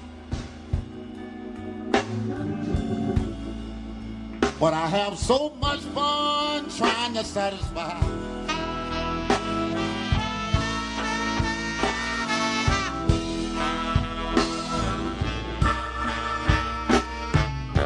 I'm gonna say one thing to you. I don't care how you feel. You young and I'm old, look at here. You got yourself a good deal.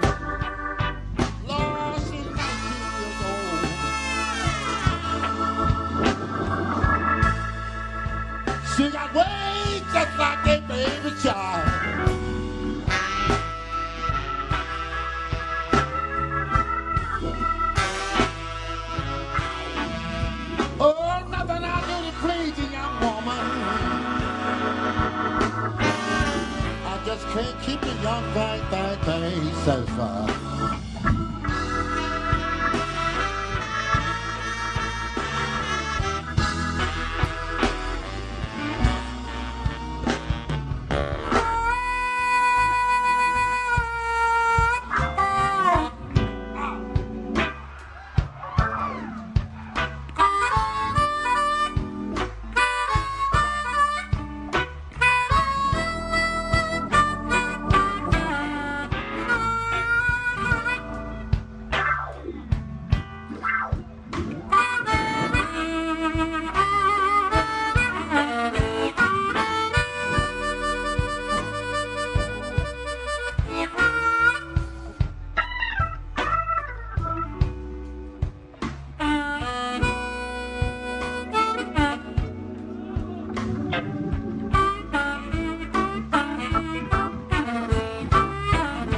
In Europa sono veramente pochi i festival che propongono solo musica soul, perché è il blues che fa cassetta.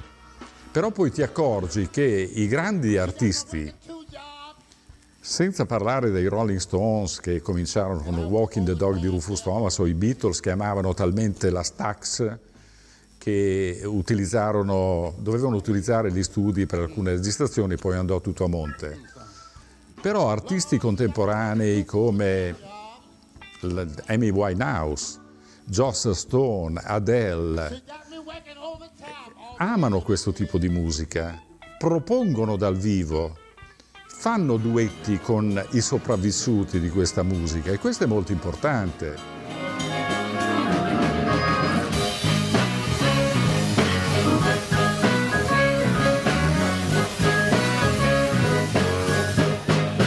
Allora a questo punto facciamo un break, 10 minuti, the band fanno un drink, voi fate un drink e ci vediamo per part 2. La grande musica americana è nata a Muscle Shoals e io nel 2014 ho avuto la grande opportunità di portare tutta la band.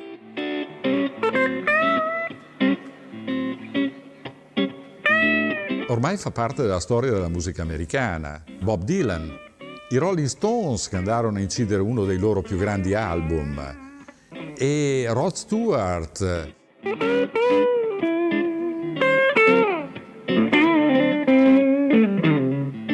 Porrete è una bottega artigiana dove trovi dei prodotti genuini che trovi solo qui. Facciamo un grande applauso, please, for the one and only Bernard Pretty Penny!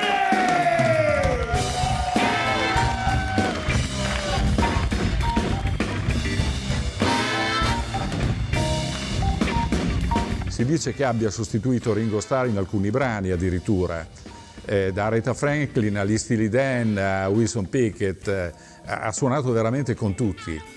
E lui si è prestato a suonare con le band giovanili senza avere il minimo problema. Chili Bill Rankin. Lui è un personaggio veramente amatissimo dal circuito nero.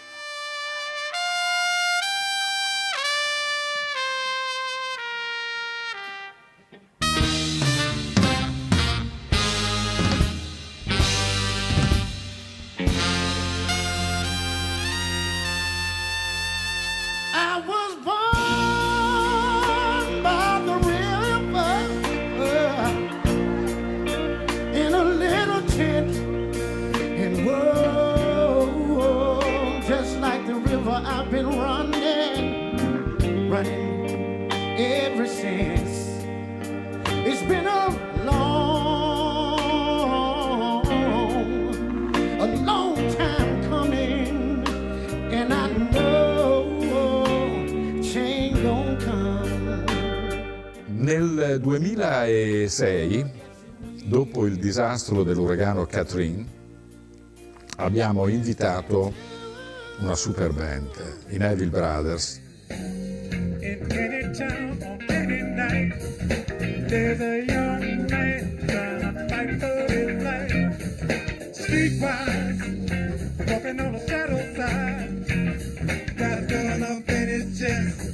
and a stick in both his fists. This young man ain't got no plans. Northern Bone only knows how to ride the road. Too much time, nothing to do. We need some help from me and you. Listen, put your ears on, people. Me and the brothers, they got something to say. What's done is what we lay down. The message from the Father is about to come down. Every guy and every girl, let's call them soul brothers and sisters, that I've had the great pleasure and honor to present on the stage at Beretta over the last 24 years, every one of them has always said, Jesus, I've never had an audience so warm, so fantastic as this. These people here are very genuinely happy. They aren't in a rush to do nothing. You know, they're just very, very unusually happy, or they're fooling the shit out of me.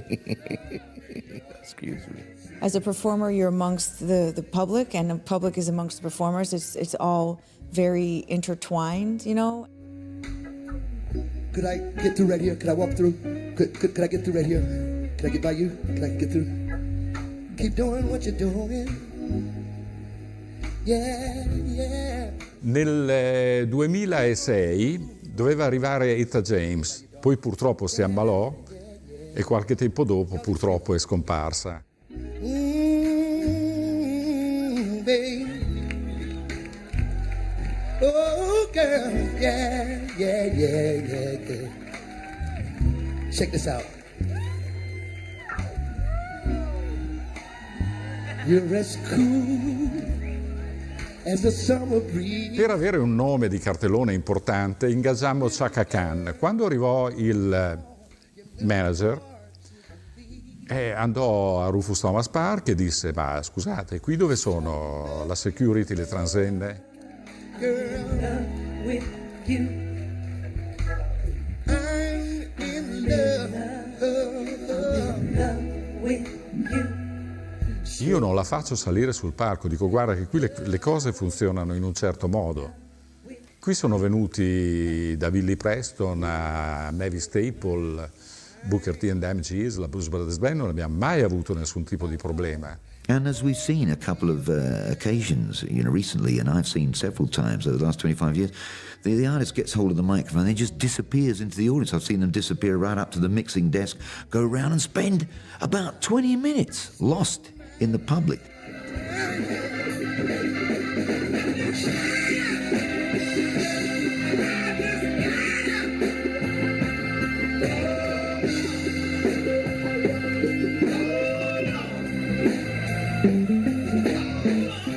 Ma era molto diffidente, non vedeva cani rabbiosi che allontanavano il pubblico, tutti potevano fotografare tranquillamente, qualcuno saliva sul palco a ballare. The one and only Sugar Pie di Santuari!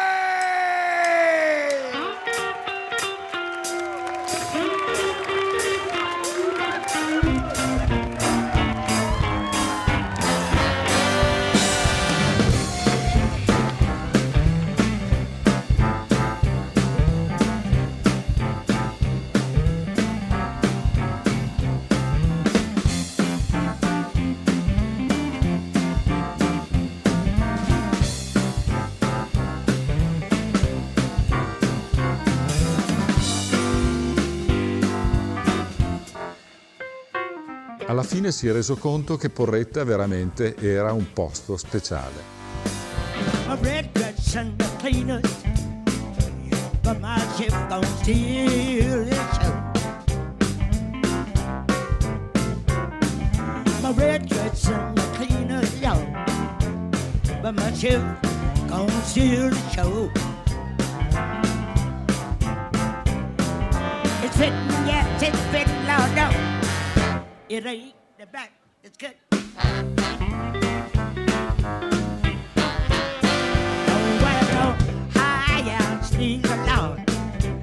Cause they hurt their toes, they're so bad.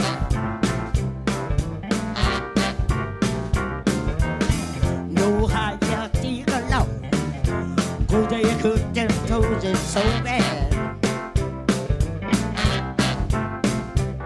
Well, you can't get cheap to match my low heel slipper. Yeah.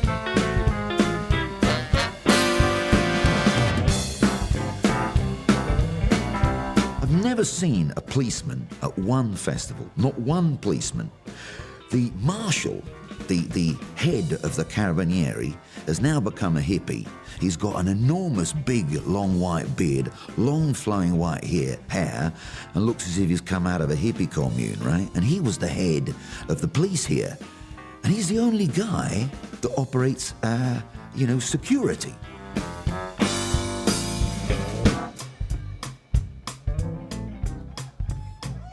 Come on. I said, come on. Put it up there. Do it. Let me get everybody. Let me hear you do it. All right, everybody. Yes, yes. Yes, yes. Yes, yes. Ah, yeah. Ah, yeah. Ah, yeah. Oh, yeah. Yeah. Do it. And it's all because they're a good, I guess in the end, an Italian, warm audience. What can I say?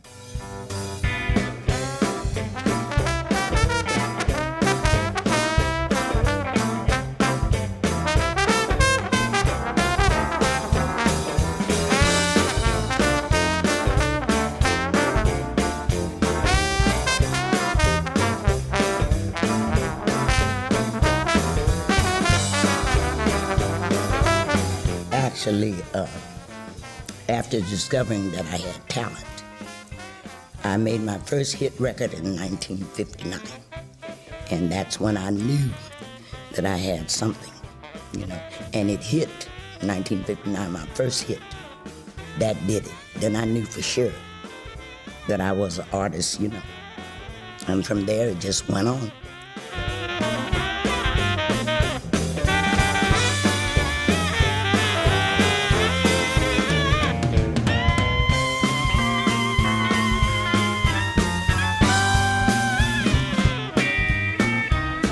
Like to please the crowd and see the smiles. I just got inward energy. I always did have. My father was very strong, So it's just in my genes to be strong, I've been that way forever. And today, I'm still strong. I feel strong at doing what I do. I'll tell you when. Go to your right, everybody. Come on.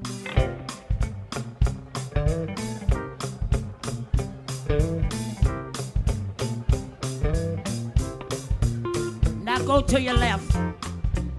Left. You mean to tell me you don't know left from right?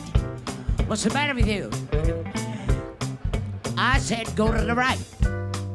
Come on. If you can wow everybody and you did it, like I do sometimes, I'm very proud, because I know I did it, Hey.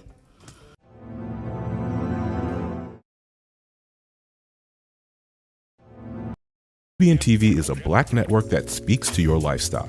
Nubian TV is the world's first digital network devoted to the upscale and political lifestyles of black people. Nubian TV's programming includes politics, travel, fashion, food, automotive, arts and culture, civil rights, music, and more. Watch now on Amazon Fire TV, Roku, or watch globally at nubiantv.net. Nubian TV, it's what you want to watch.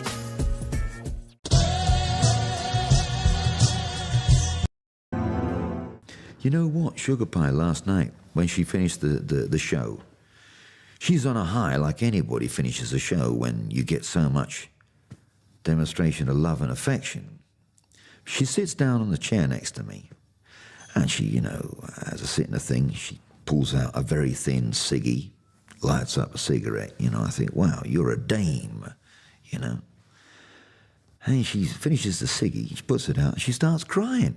I thought, Christ, this is a bit of a difficult one, we're in, you know. And she's saying how she buried her brother on the 9th of July.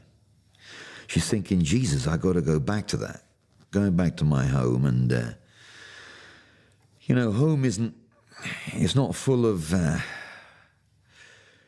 what can I say, trophies around the wall and gold discs and lots of luxury trappings and a butler that comes out and says, yes, ma'am, what would you like? Dame sugar pie. It's full of reality of everyday life, you know. When they leave Peretta and you find out when you go back, you know, as I have done on several occasions, also recently, actually people are living in pretty dire circumstances, you know.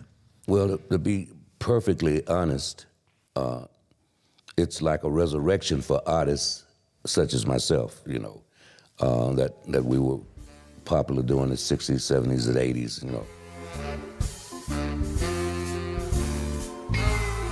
Hey, what's up? Oh, yeah.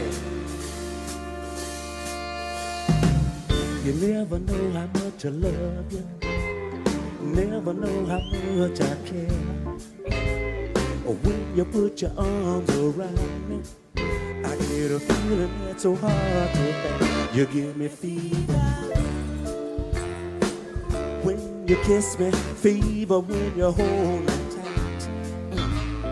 Fever all in the morning and fever all through the night. Bless my soul like a love. Take this heart away. These arms I will never use. Repeat what my lips have to say. You give me fever when you kiss me, fever when you hold me tight. Fever in the morning and fever all through the night. And here in Europe, the people seem to appreciate our music more. Here it's like a difference in time, you know, like the people enjoying the music here, that with the enthusiasm that the people enjoyed it when it was first released, you know. And that's one of the things I think that attract artists such as myself to come to Europe. This, for a lot of them, is reliving the glories of the 60s when Stax was at its, you know, zenith. CBS, attraverso la consociata di Memphis, tempo fa intervistò Larry Dodson, il leader dei Bar-Kays, e Tony Green. You know, a lot of the guys from Memphis who don't quite make it, they're still on Beale Street hustling, you know, trying to make ends meet. Here they're stars. They're actually stars here. And that's pitiful. Disse, voi di Memphis dovreste andare a Porretta a vedere come ci trattano. Lì hanno rispetto per la musica di Memphis. Qua non veniamo considerati, facciamo fatica a suonare e dobbiamo accontentarci di andare in Beale Street con i cestelli, con i tips, con le mance. A Porretta siamo dei re. It's fantastic to be acclaimed like that, to be treated as a star, because nobody these days, you know, soul is sadly a kind of forgotten past of what should be a celebrated American jewel.